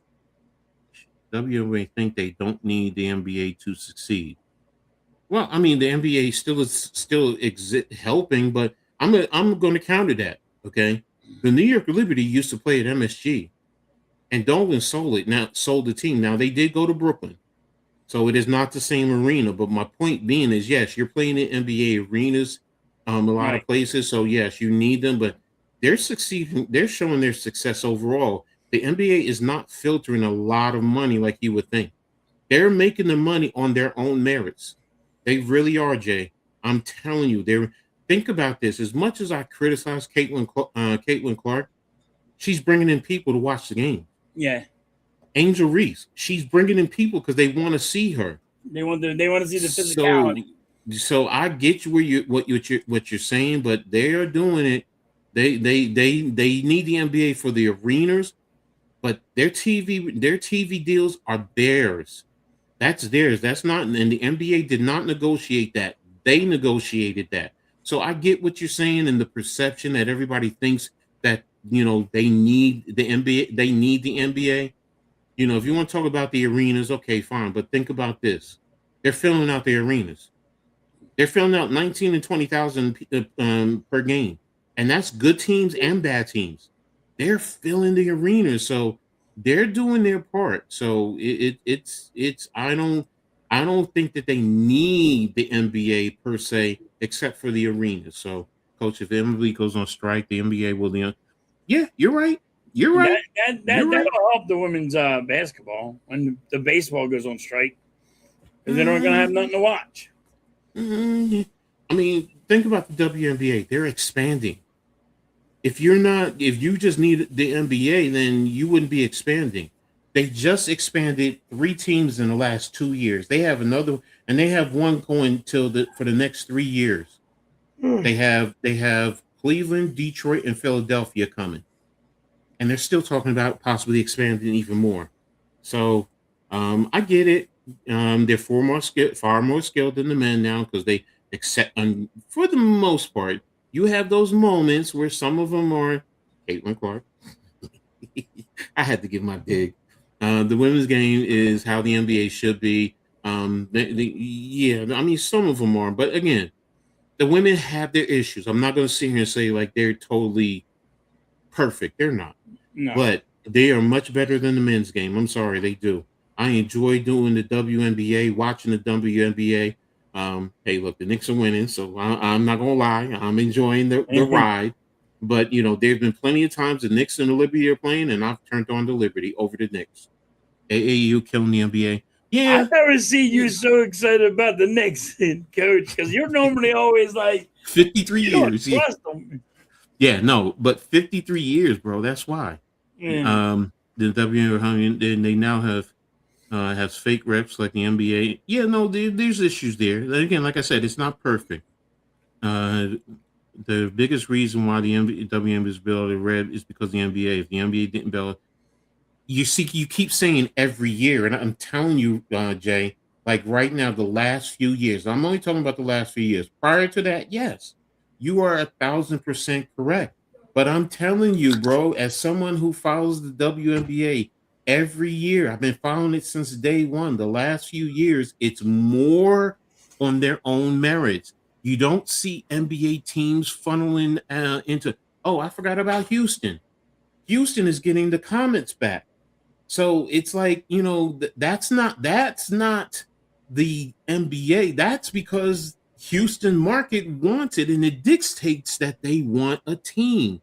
So I get where you're coming from. Yes, there have been teams in the past that needed money, most, if not all of them, which is why they ended up losing teams. But now because they have the money, they have I think it's $2 billion TV deal. That's not because of the NBA. That's But because of them. that happened in football, All right, Matt. baseball. That happens all over. Mm-hmm. No, I don't. Me and you wouldn't agree at all on CC. I don't think she's the. No, I don't think she's the GOAT. I've always said they act like she's the reason why the WNBA is in existence, but the casual fan tunes in because of her. So Right. I get it. So at all, but she is being set up to fail. The Fever didn't want her, and have tried to minimize her all they can. Okay, it's been every year until the DVD of the NBA. But that's my point, Jay. You just proved my point. They got their TV deal. Why did they get their TV deal? Not because of the NBA, because they have a good product. The TV networks know they have a good product. People are tuning in. People are going to the arenas. They're buying their merchandising. They're buying Sabrina's. They're buying Stewie's. They're buying the Caitlin Clark jerseys and sneakers. So yes, that's my point, which is why this new CBA now gets them $1 million players. That's why I keep saying it's not about the NBA now. It's about them. So yeah, now the NBA wants to have them because they get a piece of the pie. Let's be real. The NBA wouldn't be doing this if they ain't getting a piece of the pie. So, Right. Coach, I had the WNBA League Pass for 3 seasons. Last 2 before season, and I was so exhausted by all the drama, I stopped watching and didn't get. Hey, you want to know his secret too? Do you know the WNBA's League Pass the last 2 years? I think it's $34. Really? Think about exactly. Think about that. When would you get a League Pass for $34 where you can get to see every team? So it's like I get it. You know, we getting away from the NFL. We went to women's basketball. Yeah, so I don't even watch. No, I know. No, I get it. But what I watch of, like, because I always got Sports Central on, you know, ESPN and all. You know why a lot of people are watching them, though? Why it's getting really popular? Of all the little headbutting going on, had the physicality that these girls have been doing. Look, let's be real. Angel Reese and Caitlin Clark, when they played for LSU and I win the championship and the drama there, it drew people in. I'm not delusional to that. But the growth of the league in these last 3 years is the reason why what I'm talking about. Right. So, you know, and the NBA, yes, they have their hand in the pot. So they're getting their piece. But what I'm saying is overall, the NBA is a good product. I'm not saying it's not a hard concept, but when you say, see, I'm Captain Literal. NYG will tell you. He'll tell you. My kids will tell you I'm Captain Literal. That's why I said the last 3 years. The last 3 years, it's more so on their own merit. Before that, you are 1,000% correct, Jay. 1,000%. So, but hey, let's agree to disagree, and we got to get back to the NFL. So, but here we go in terms of the NFL. In terms of quarterback market, I do think it's going to impact it, and it's going to help it grow. You know, people complained about Daniel Jones and his $44 million contract, but if we're seeing $63 million, you know, look at Lamar Jackson. What's he going to get? Josh Allen, when he comes renegotiates, he'll probably get 65 to almost 70. Exactly. So yes, and then quarterbacks in the future, all these young quarterbacks coming in. As a Giants fan, if Jackson Dart does what he's supposed to do in the next when his contract comes up, bro. I mean, we're talking like you're saying, Jackson. I mean, if he wins a Super Bowl, yeah, 60 plus, yeah, I can see that. Right. I can see that. So you know, it's going to be interesting. Possibly separate. See, Lou, in what you're saying, I would love that to be true, but the owners are not going to do that because they don't want to pay that money separate. They're not going to want to do that. I joked about it, but I don't think it can ever happen. No, because first of all, players are not going to want that. Union, exactly. So the players' union is not going to want it because of your defensive ends, your cornerbacks, your friggin', your linebackers, everybody would have their Mm-hmm. own salary cap. Mm-hmm. And you can't do that. You can't. I joke about it, but like saying, you know, they need a salary cap on their own because it's so much money, but you can't split it between a wide receiver, you know what I mean, or a tight end. Exactly. You're going to sit there and say all these guys get their own different salary cap. But it's also about managing. See, it's about budgeting. It's like in your home. It's like Right. budgeting. You know, and if you separate that, then I mean, how are you going to build your team? Because let's think about it. You know, sometimes we look at, well, you know what, the quarterback is getting this, so such and such has to get less money. This position has to get less money. So if you separate it, you know, the first of all, the owner's not going to do that because that means that's more money that they're going to have to pay out. What's the saying? And not getting enough attention is the group of law firms being found colluding with the NFL to keep players' salaries down. Basketball, bro, lawyers are in everything. I don't even get into the law because, first of all, I'm not smart enough to really fully dissect it. I have a low level of understanding, but man, I agree. Lawyers have their hands in every business. Oh, lawyers got corporate their hands law in everything. Woo, you know, with all these firms, all these different financial firms. So that's why TV deal became possibility. WNBA didn't do it on their own, like that's not what I'm saying, Jay. But let's agree to disagree and move on. Yes, lawyers that the players are paying to represent them. So actually working for the NFL against their clients' interests. Again, like I said, they all have their hands in the pot, bro. And you know, it's look at the big TV deals that they're making now. And they didn't have these big TV deals back in the day. No. You know what I mean? And the deals are just getting bigger and bigger and bigger.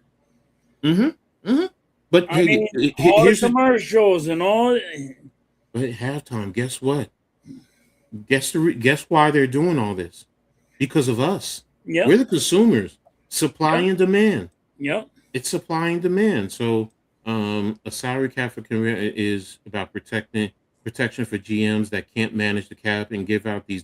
No, you're right, bro. Again, I mean, it's like I said, it's not going to work. We all know. So that's why I don't blame Lamar Jackson for not wanting an agent. Yeah. So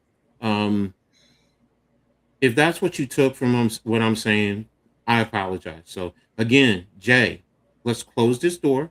Let's move on because we're talking about the NFL. I appreciate you do a great job challenging and giving some great points. So if that's what you took, all I can say is I apologize because that was not my intent to say they didn't need, keyword that you're putting out, didn't need Silver.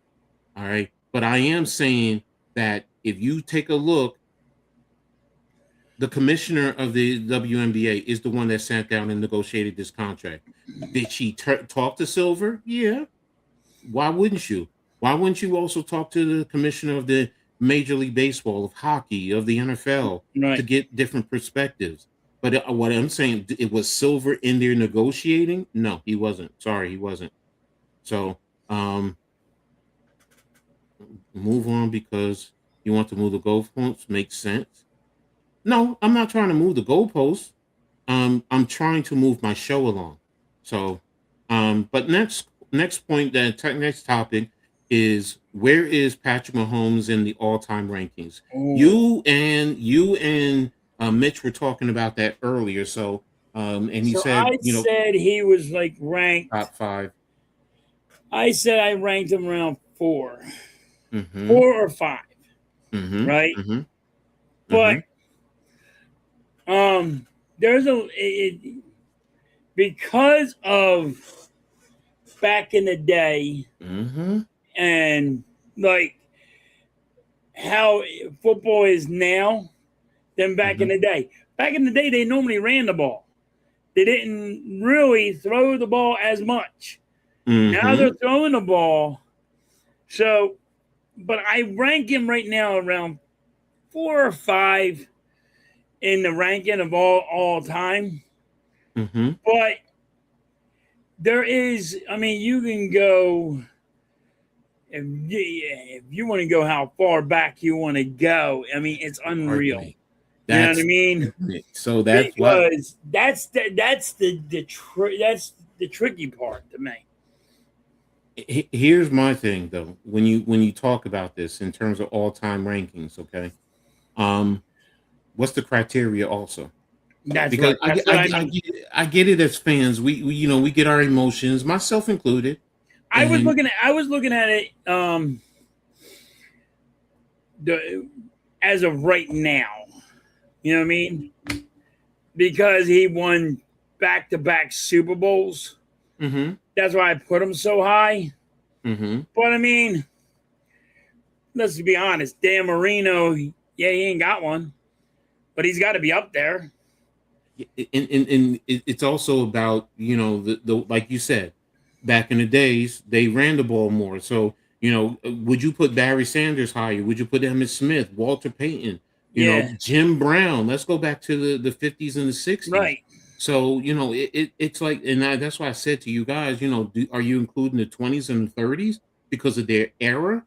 Because at the time of their era, these players dominated, but what is the reason? What's the criteria? Because if we're looking at championships, is it about championships or is it just, did how they dominated their era? So, like I said, I would put him in the top 25, definitely. Maybe you want to say 20-ish. It's like I could sit here and, and if I I really was only looking at quarterbacks. I'm not going see, by running backs and all. But if you're putting running backs and everybody in there, yeah, then he goes down. Way down. Then I can see why you're saying 25. But if you're going, I was just thinking quarterbacks. okay, if we talk quarterbacks, okay. Again, I'm going to ask what's the criteria because here's one quarterback that most people don't put into the equation a lot of time. Terry Bradshaw.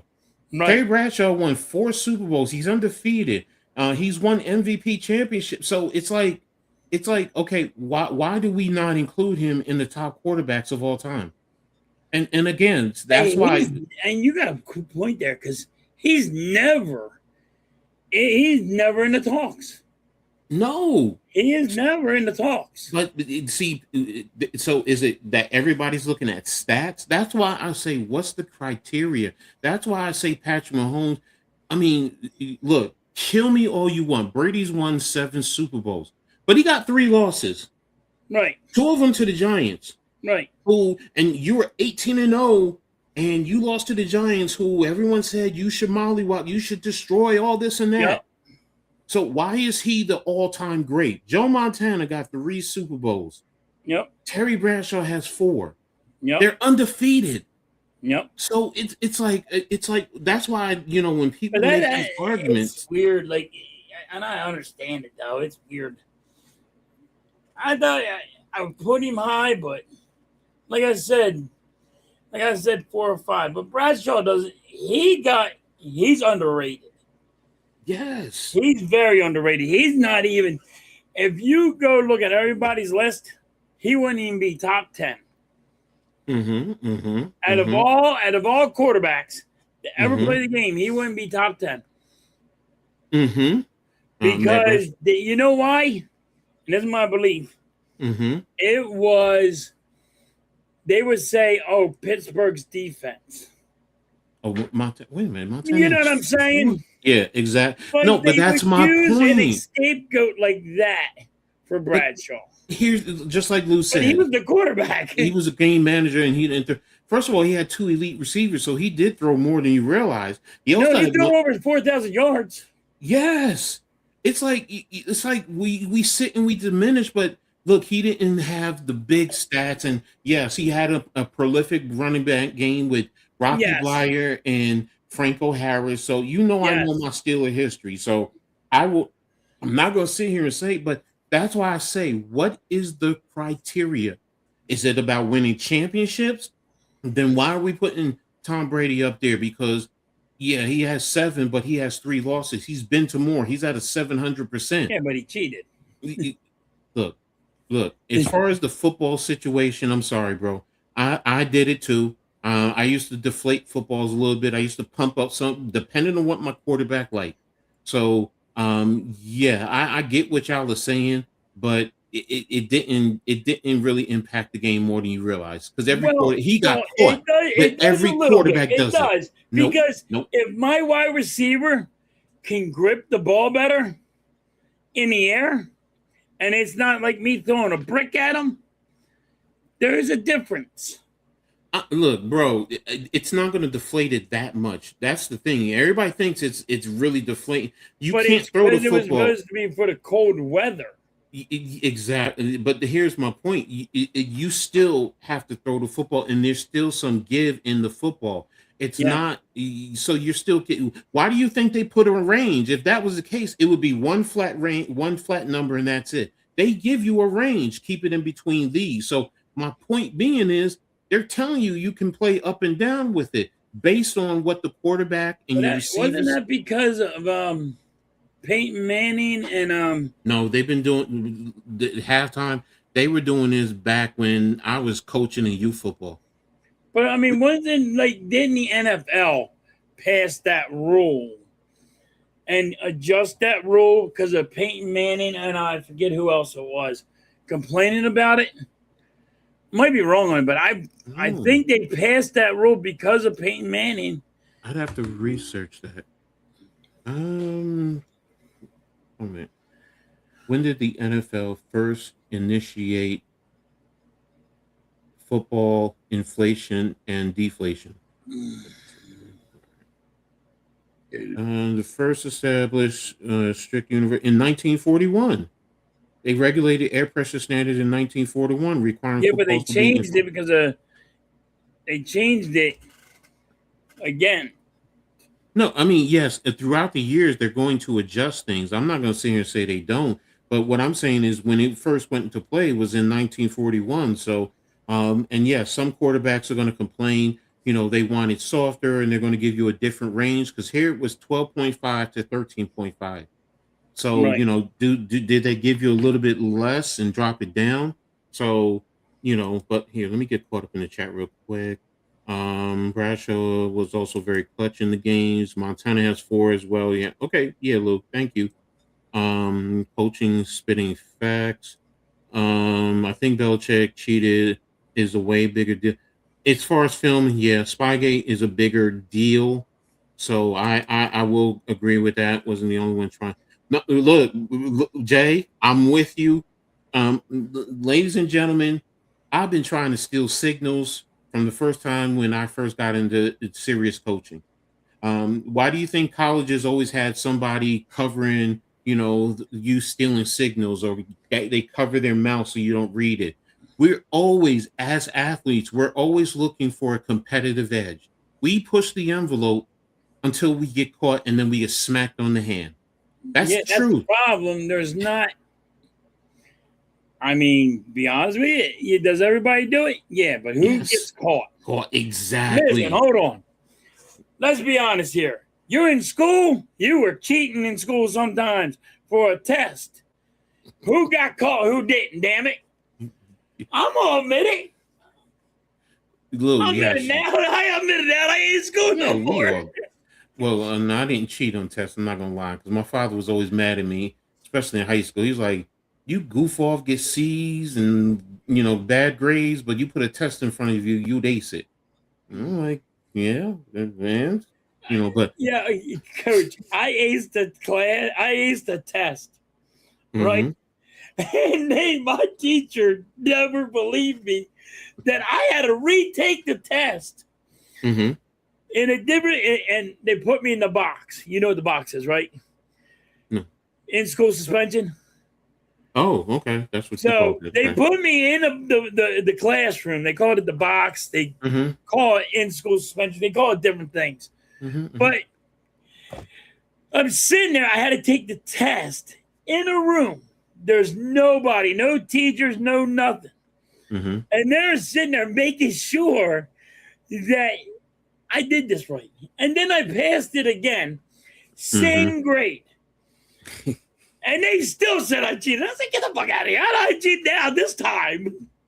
Nah, I got you, bro. Box. I get you. Lou, you're right. But I will say this, Lou, their teams they have been taping practices also. When I was coaching minor league semi-pro, I caught someone doing that. But that's why why they came up with that rule that you couldn't tape shit. Yeah. So, because but yeah, somebody has done it, so they had to make a rule of it. Yeah, exactly. So yes, it's not a good look on the sport overall. But yes, people do. I'm going to be honest with you. That's why I'm like I haven't coached in a little bit, but I'm like people got drones now. Yep. You don't think that somebody is doing something and got a drone sitting somewhere and recording shit? Yep. I'm like, how do we know? How do we know if they're not doing it? And you could tell me, oh, you could see a drone, but you could Philadelphia going flying over New York Stadium right now while they're practicing and zoom in on a dime. How do you know that this drone ain't from like the Eagle Stadium? No, you know what I mean? I'm with you, bro. And look, even if they're not doing it right now, I really believe somebody's going to try and do it. Somebody's going to try and do it, yeah. And they're going to, and eventually, people are going to let things out, and it's going to happen, and they're going to get caught. So, yeah, my point being, ultimately, everyone in sports, for the most part, is trying to get a competitive edge. Heck, you know what? I got in trouble in college because when I was first playing, I used to put Vaseline on my jersey because I didn't want the offensive lineman to be able to grab me. Because it was just like, I heard people do that one. Yeah. Vaseline or oil, something. Oils didn't say no, but something slick. Yeah, exactly. Something slick, but you can't see it on the uniform. They think it's sweat, but it's really not sweat. Yes, exactly. No, Jay, you're right.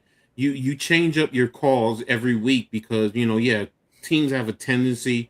So if you want to call Omaha this week for let's just say for argument's sake, on your left side you're running the smash route combination, and teams picked up on that. But next week you're running Omaha and it's running you a dagger route on the right side.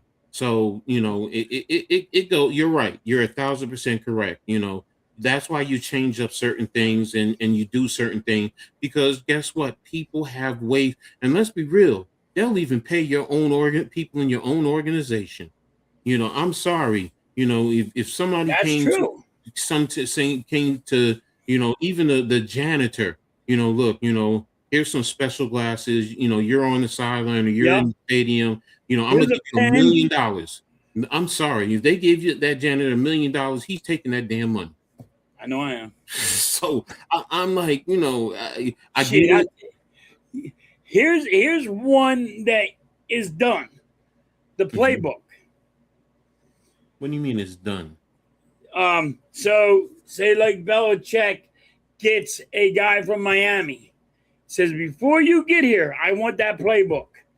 Oh, yeah, give you more money. Physical, yeah. I'm going to give you more money. I want your playbook. I want to be able to copy it all, and then you can get your playbook, give your playbook back.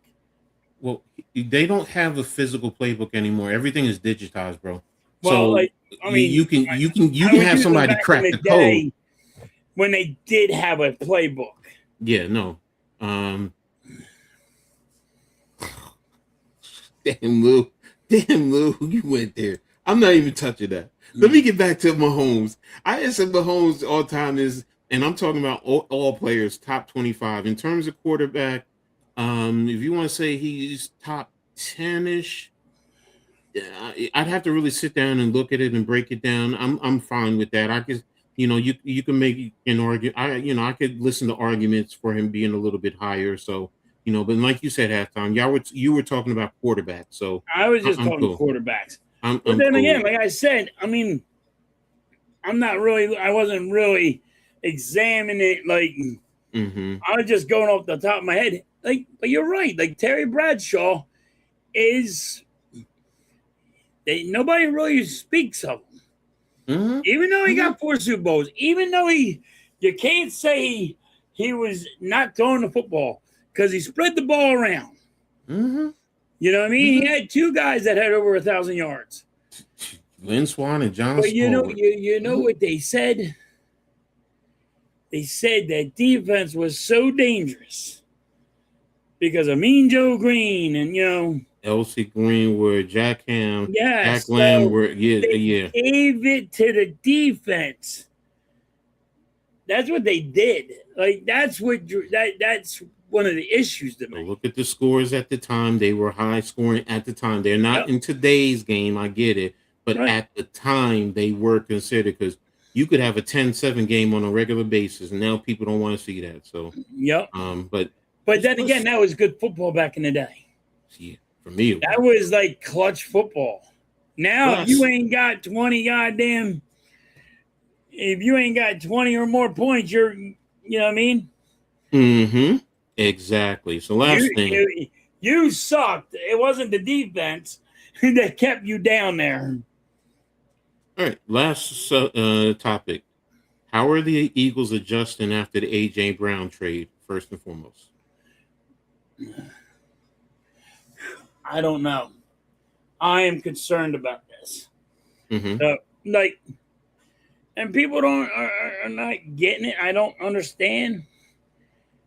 We got a bunch of slot receivers. Mm-hmm. You know what I mean? Hollywood Brown, slot receiver. Mm-hmm. The guy the young kid Lemon that we just have, slot receiver. Mm-hmm. Yeah, is he physical? Yeah, but he's a slot receiver. He's 5'10". Mm-hmm. AJ Brown is a physical receiver, but he's big, and he takes double teams. Mm-hmm. So you're losing that. So when you lose that, you know what you lose? Devontae Smith does not get 1,000 yards because now he's going to get double teamed. And you got a new offensive coordinator on top of this. Now, everybody in the Eagles organization is going to blow smoke up everybody's ass and say, oh my God, this is going to be unbelievable what you're about to see. You said that 3 years in a row. Every time we get a new offensive coordinator, you keep on saying, oh my God, you're not going to believe this offense. Jalen Hurts is going to be unbelievable. So I don't know what it's going to be. I don't know what this offensive coordinator is going to do. But you just took 1,000-yard receiver and got peanuts for him. You know what I mean? So it's going to be rough.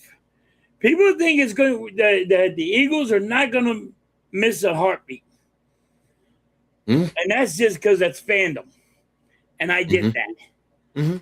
But guess what? I'm looking at. I just lost a 1,000-yard receiver. I'm tired of losing 1,000-yard receivers. I'm just tired of it. I'm over the goddamn. Can we keep a goddamn wide receiver that gets over 1,000 yards? Why do we have a guy that's going to get 700 to 800 yards? Well, we're going to spread that around. He's going to get it to another guy. We're going to spread that around. He's going to get another guy. It doesn't work that way. Because guess what? People are going to get double teamed. And they're going to figure you out, and they're going to figure you out quick. Because all you got people that can run slants. And you can't take the double team. Can't take the physicality. I'm concerned. I'm concerned about the Eagles. I think they'll probably win like 9 to 10 games. I think the Giants are going to be up there, and I think Dallas is going to be up there. I think we're going to be a real close game now, a division. I think it's going to be like a 1-game division where, hey, that's it. That's how you won. You won by 1 game to win the division. Well, that means everyone else is closing, and now they're closing in on us because of what's happening with the Eagles. Well, then we lost the offensive line coach. We got 2 guys, coach, that want to retire. You know why we didn't retire? Because we threw money at them. I know about Lane Johnson. Who's the other one? Lane and Dickerson. Oh, really? Wow, and I didn't know that. he wants to retire Wow. because he says he's hurt all the time. He's hurt, but they said, Mm. "Hey, we'll give you another $20 million." Oh, You know what he said? okay, yeah, Put me yeah, in, coach. yeah. Put me in. Put him Shoot on me my up. Shoot me up, coach. Yeah, shoot me Break up, my coach. Yeah, ass. yeah. I I'm got with you. kids over here, Yeah, and my yeah, kids want money. yeah, You know what I mean? yeah. 20 million. Yeah, okay, 20 more okay. million. We'll just give you 20 more million. You know, people are going to do it. Yeah. Even though he's hurt and he's going to be out and he's going to miss games. Guess what he gets? He gets paid. No, you're right. You're right. But I'm struggling to try to figure out what this team is going to be. Well, it's going to be interesting. Because you just lost a receiver, a 1,000-yard receiver. They don't come a dime a dozen. Mm-hmm. Mm-hmm. And what you did was, I think you hurt Devontae Smith. Mm-hmm. Mm-hmm. But who knows? Mm-hmm. Well, I mean, yeah, that's going to be interesting. It's going to, definitely, the whole division is going to be keeping an eye on that to see how you can attack, the Eagles, especially at the receiver core. So now, thoughts on Jalen Hurts and his comment about Brown, and what he brought to the table. And he said nothing can be taken away. And his comments, he said, you come into it and have a sense of pride in how it began and definitely what we're able to accomplish. Nothing can be taken, nothing can take that away. For the great things that we did, now it's time to focus on achieving great things with this iteration of the team. So what are your thoughts on him making these comments right here? I think he understood that A.J. Brown was more of the guy that, you know what I mean? Mm-hmm, mm-hmm. But I don't know if Jalen Hurts, I don't think they'll trade Jalen Hurts, but. No. It's not trading. It's him talking about Brown's trade. Oh. Yeah, that's why he was talking about, you can't take I think anything. he understood, like, hey, maybe I fucked up and I didn't handle the situation right. Mm-hmm. You know what I mean? Mm-hmm. Mm-hmm. Hey, I lost a friend out of this. I don't know where the bad blood became. Maybe that's what he's trying to say, because you got to try to read between the lines here. Mm-hmm. And to me is, I think he knows he lost a friend. Mm-hmm. Mm-hmm. But yeah, I got a Super Bowl out of it, but I lost a friendship. Mm-hmm. You know what I mean? Mm-hmm. Now I got somebody that hates me. And I had to get him out of here because, now he wants to leave because of me. And now everybody's going to really take a closer look at me. Well, I mean, bro, look at it right here. 20, basically 1,500 yards in 22 and another 1,400 plus. So you had over 1,500 yards in 2 years with that that receiver, with him and that receiver. Yeah. So yeah, that's a big chunk to take out. And like you said earlier, to try and mix it up with other receivers, that's hard to do. Now, yeah, are you going to try and have some players do this because he does that and do that because but that's a lot of yards to try and make up for, and so I understand where you're coming from. So when I say Jalen Hurts never threw for 4,000 yards, he never threw it for 4,000 yards. What's up, Star Wars? Like, he just never did it. So, and it's a lot of people, that's a knock on him. Now you just took 1,500 yards, the 1,300 yards away from Jalen Hurts. Don't tell me Hollywood Brown's going to fix it, and Lemon, the rookie, is going to fix this. It's not going to happen. This is what I'm trying to tell people. Devontae Smith's stats are going to go down because A.J. Brown got double teamed. First needs to look at himself in the mirror and work on things, or the Eagles will become another Alabama issue before he was forced to. Ooh, that's a good argument, Jay. That's a very good argument there. Yeah. So but this is what's going to happen with Jalen Hurts, he's going to be what? Down to, is he going to have, he's got to get over 3,000 yards, but I mean, maybe he won't. This is going to hurt his stats. Well, let me. I'm playing. I'm going to play devil's advocate because you said he's going to get over 3,000 yards, but he got over 3,000 yards with AJ Brown, right?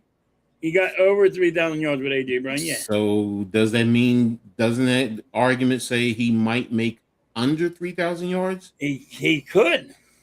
And wouldn't you got Hollywood Brown. If say like Hollywood Brown gets you 500, Lemon gets you about 800. Okay. You know what I mean? Like, and that's what they're doing. This is the stats that they're trying to figure out. They're going to get all these guys, and they're going to say, "I got all these slot guys, and we're going to shorten the field. We're not taking it long. We're going to shorten it." That's my theory. I mean, you're the coach. You're a coach. Wouldn't you say, since we got a bunch of slot guys, that they're trying to shorten the field? See, here's the thing. All right, like I know you say they're all slot guys. Where I counter where I don't think they're all slot guys per se. Devontae Smith has played on the outside. No, he's on the outside. So they're saying Lemon can play the outside. Yeah, he can play the outside. He can play the side. I watched him at USC, so he can do that. So all right. So say they're your two outside guys. Yes. But you got Hollywood Brown, and you know you got a couple of guys. You know what I mean? But here's the thing. To what you were saying, what hurts them is if you're getting to the red zone where you don't have him, an AJ Brown who can go up and go over guys, or go get it. You know, if you got to get a first down, he can go up and go over guys. So that's where double teamed. Yeah, that's where it can hurt you. It can take a double team. If you don't have a receiver who's able to fill that role, then yes, you're right. It's going to hurt them. That's why it's like, I understand what you're saying. You got to see how it plays out. You know, look, it might be that teams are going to load the box and it's going to open up the passing game. Right. It really might. It might be that the teams, because that's how initially, like that first game, I'm expecting them to have an 8-man front, you know, or whatever, an extra a safety in the box to try and take away the run and force. They're going to worry about the run more. They're going to worry about a pass. Yes, and force Hurts to make the plays down the field. Now, if he starts doing that, then that changes the whole dynamic. Now, these slot guys, if they're more quick and elusive, that you can also use to your benefit as opposed to Brown, because he's strong. He can push off. Not saying he can't run routes, but you know he's a vertical threat. He can run you the skinny, or he can run the regular post. You know, he can run things like that, the over route. But you know, with quick guys, you might run, like you said, the slants, the quick outs. You know, you might do a lot of shallows, certain things like that. Let them get the ball and run with the football after the play. So again, that's why, like you said, you got to see what plays out, you know, with their offense. But if I'm the DC, first game of the season, I'm starting out. I'm all right. Let me see what the box. You're going to stop your. I want to see what you're going to do. The run. Yes. And you're going to say, Hurts beat us with your arm. Yes, exactly. And we're going to blitz you, and we're going to come at you. Well, and that's what they're going to do. Yes. You're going to mix it up, and you're going to do different things. Hit them with the blitz, play coverage, play the extra man in the box, try and make them play third and long. So if they have to play behind the sticks, if you can take away the tush push and make them pass more, now you can play coverage a little. So you can do a lot of other things. So yes, you want to put the ball in Jalen Hurts' hands, and like you said, everyone, including across the league, everyone's going to be seeing. And like Jay said, you know, he needs to look in the mirror, because he's going to need to produce. You getting the big money, so you need to produce. Otherwise, you're right. It's going to be another Alabama situation. And, you know, as Eagles fans, I'm going to honestly say I don't feel for you, you know. So as a Giants fan, I want to see us be able to come and take it. So, but yeah, he knows. He knows Eagles. We ain't cooked, damn it. I'm just listen. I got an offensive coordinator that never called a goddamn play anymore. I am tired of this. How come we can't get a guy that called a goddamn play? Why do we get the guy that don't know how to call a play? I got Sandman from Spider-Man over here, the villain, and fucking he can't call a damn play. He don't know what football is. Look, NYG. The Eagles fans are going to be saying this. Oh no, that ain't right, damn it! I'm hoping I'm wrong. I'm wrong. This dude better call some good plays. No, I get you, bro. Listen, I lost the goddamn number one wide receiver. Yeah. You don't see Cincinnati having any problems with their two number one wide receivers. Just the Eagles. No, I got you, bro. I Man, understand. the Vikings are having fun. The Vikings are fine. You know, everybody keeps their wide receivers in check. Not us. Nah, I get you, bro. I get you. Up best, man. We always losing a wide receiver. Well, it ain't nobody else except the wide receivers that we got problems with. Well, you want to talk about your wide receiver room? Okay. Well, no, I don't want to talk about my wide receiver room. No. I said you talked about yours, so I'm going to now talk about a little bit of the Giants before we get out of here. So, how the Giants wide receivers stack up with Neighbors, Beckham, and company. So, bless you.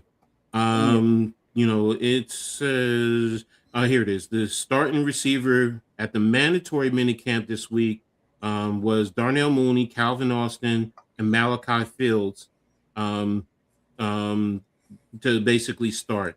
And it says it's part necessity, part desire. They made a point of upgrading position while Neighbors and Darius Slayton are rehabbing injuries. So that's the big issues with the Giants. Right. That is the big issue. So you're struggling right now because of injuries. So now it could change later. So, here it is. This is what I was looking for. Man, if you guys would lose Neighbors, you guys would be fucking crying the blues. Well, I mean, here's the thing. You can make certain adjustments, okay? Because it's not just about the wide receiver. So I've talked about this in the past. So I can see the Giants running a lot of 12 personnel because you have two tight ends that you can put out there. Right. You have Likely who you can flex out. So he can give you a wide receiver play and he can give you big body wide receiver play in a sense. So it's a little bit different. So but here Harbaugh says I'm excited about the group, especially when we're healthy. If you get Malik out there, you got, I would say, arguably, I know his goal is to be the best in the league. I would be his, that would be his goal, and he's capable of doing it. And after that, we got some guys, man. I like the guys we brought in.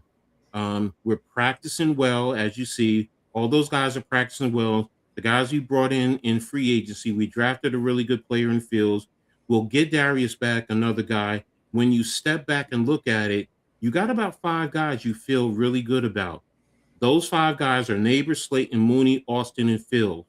They seem like locks to be on the roster. So, and that leaves, 2 other, the possibility of 1 or 2 more players. So, and out of those 2 players, it's going to be about Odell Beckham Jr., Juju Smith-Schuster, and Braxton Berrios. So now, am I saying it's an elite wide receiver group? No, but it's going to be a receiver group that you have to at least respect. That's all I'm looking for, so and kind of what you were just talking about, if you can get certain numbers from guys with the tight ends now, right? And don't forget, we have running backs you can use in the passing game. And you got your running backs can actually catch the ball out of the backfield and they can move it. Starwood says us Eagles fans are cooked. Halftime, my dad said the Eagles' worst loss was the Super Bowl against the Chiefs. Okay. Why? Why would you could have said the last one with the Raiders too.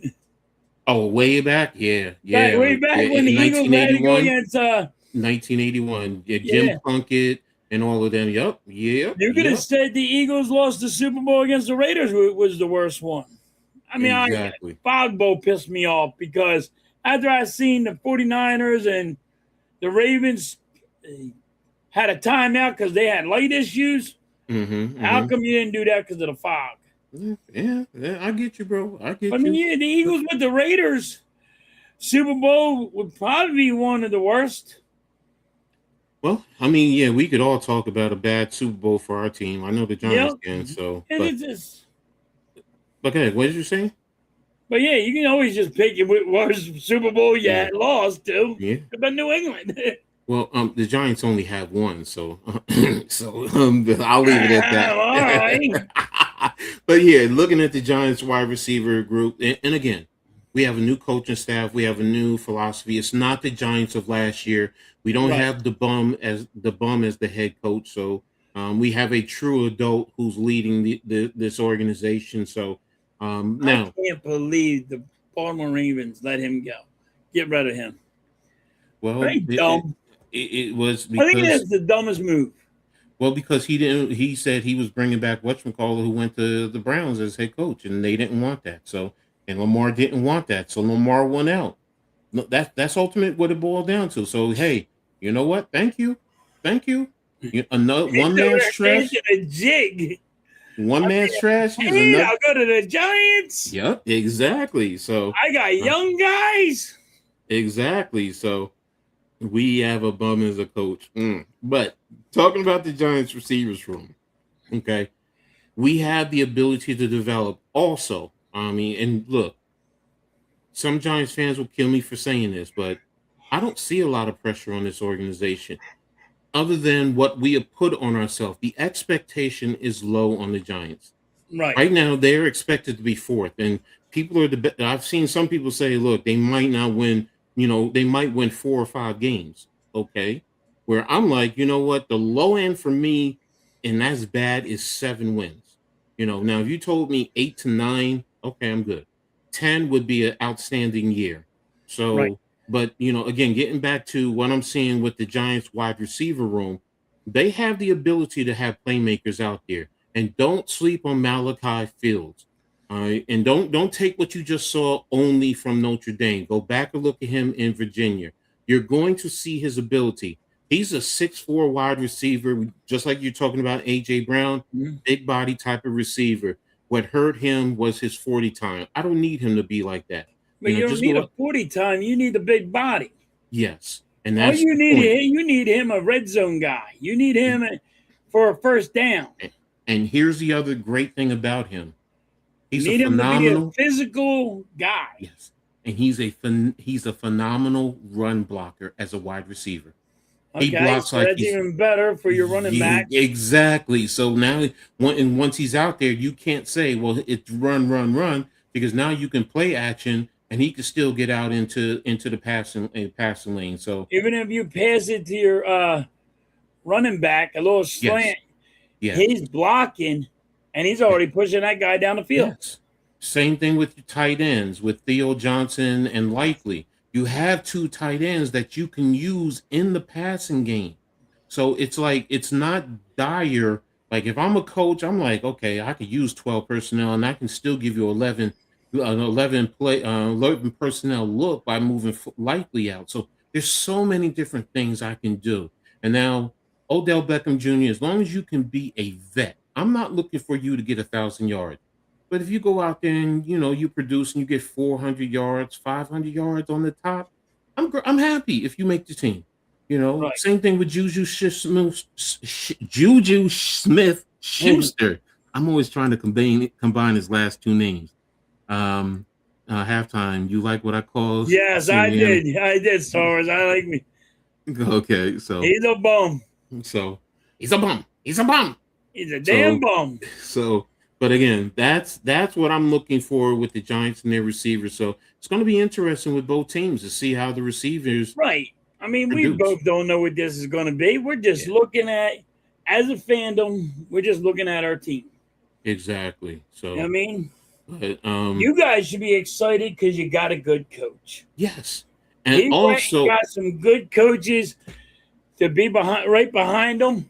Yes, to handle their shit.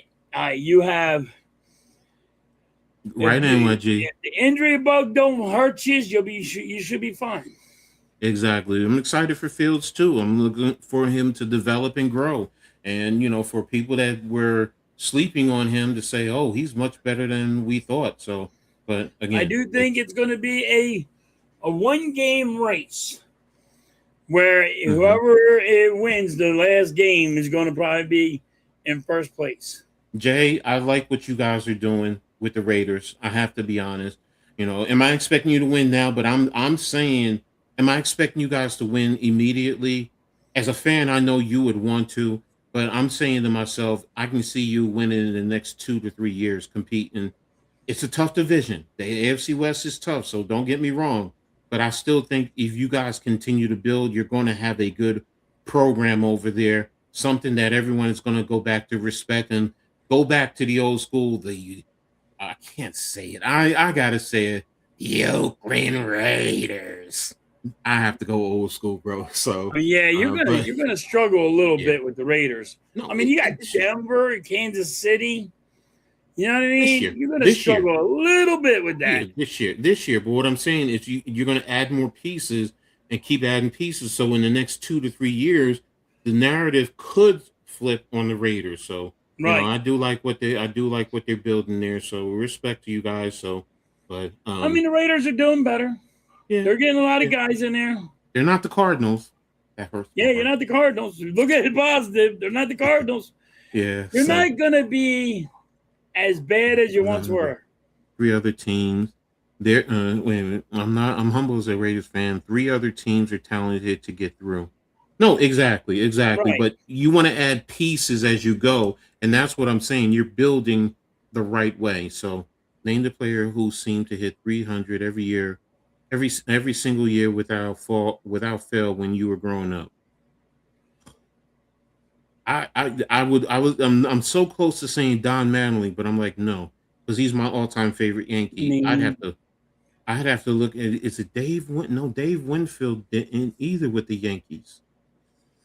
Mike Smith. You know, you guys with Mike. I could see you I saying think Mike Mike Smith. Smith I'd have to scores for the Phillies.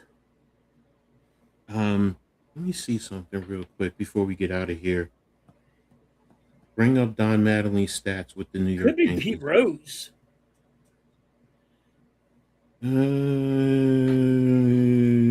He compiled a stellar 307.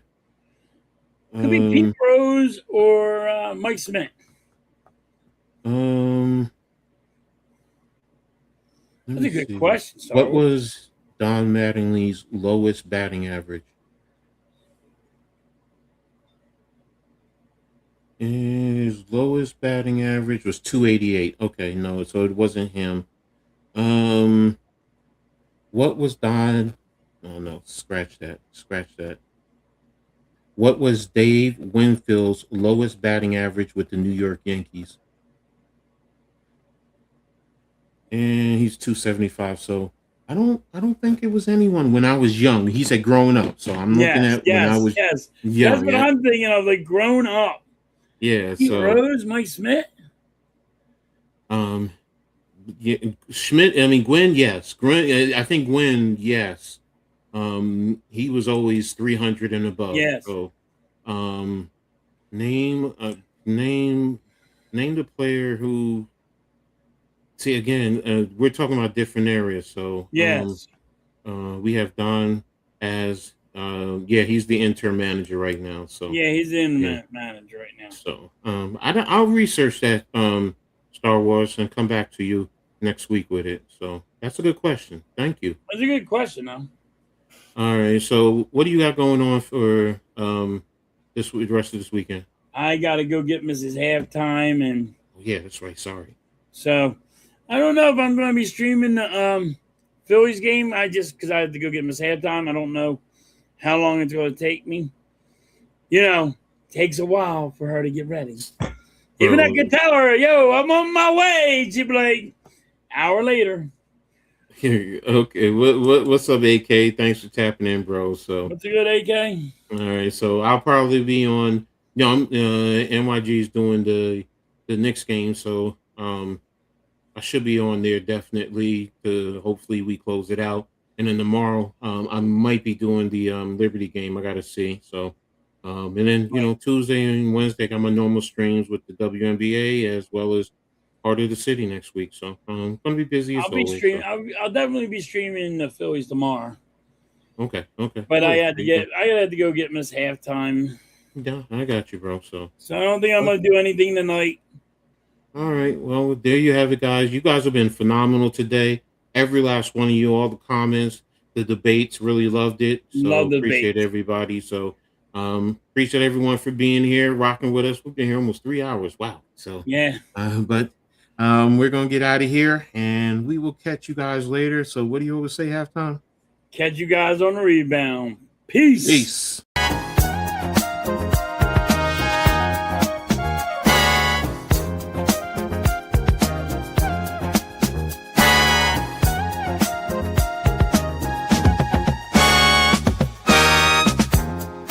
Gather round for the halftime chat. Old friends cracking jokes and talking stats. From life's little games to the greatest plays. Love and the stories from the old glory days. With Philly's heart and coach's cheer, we break it down every moment, dear. Life is a team and we've got the plan. Sports, love, and laughter, that's who we am.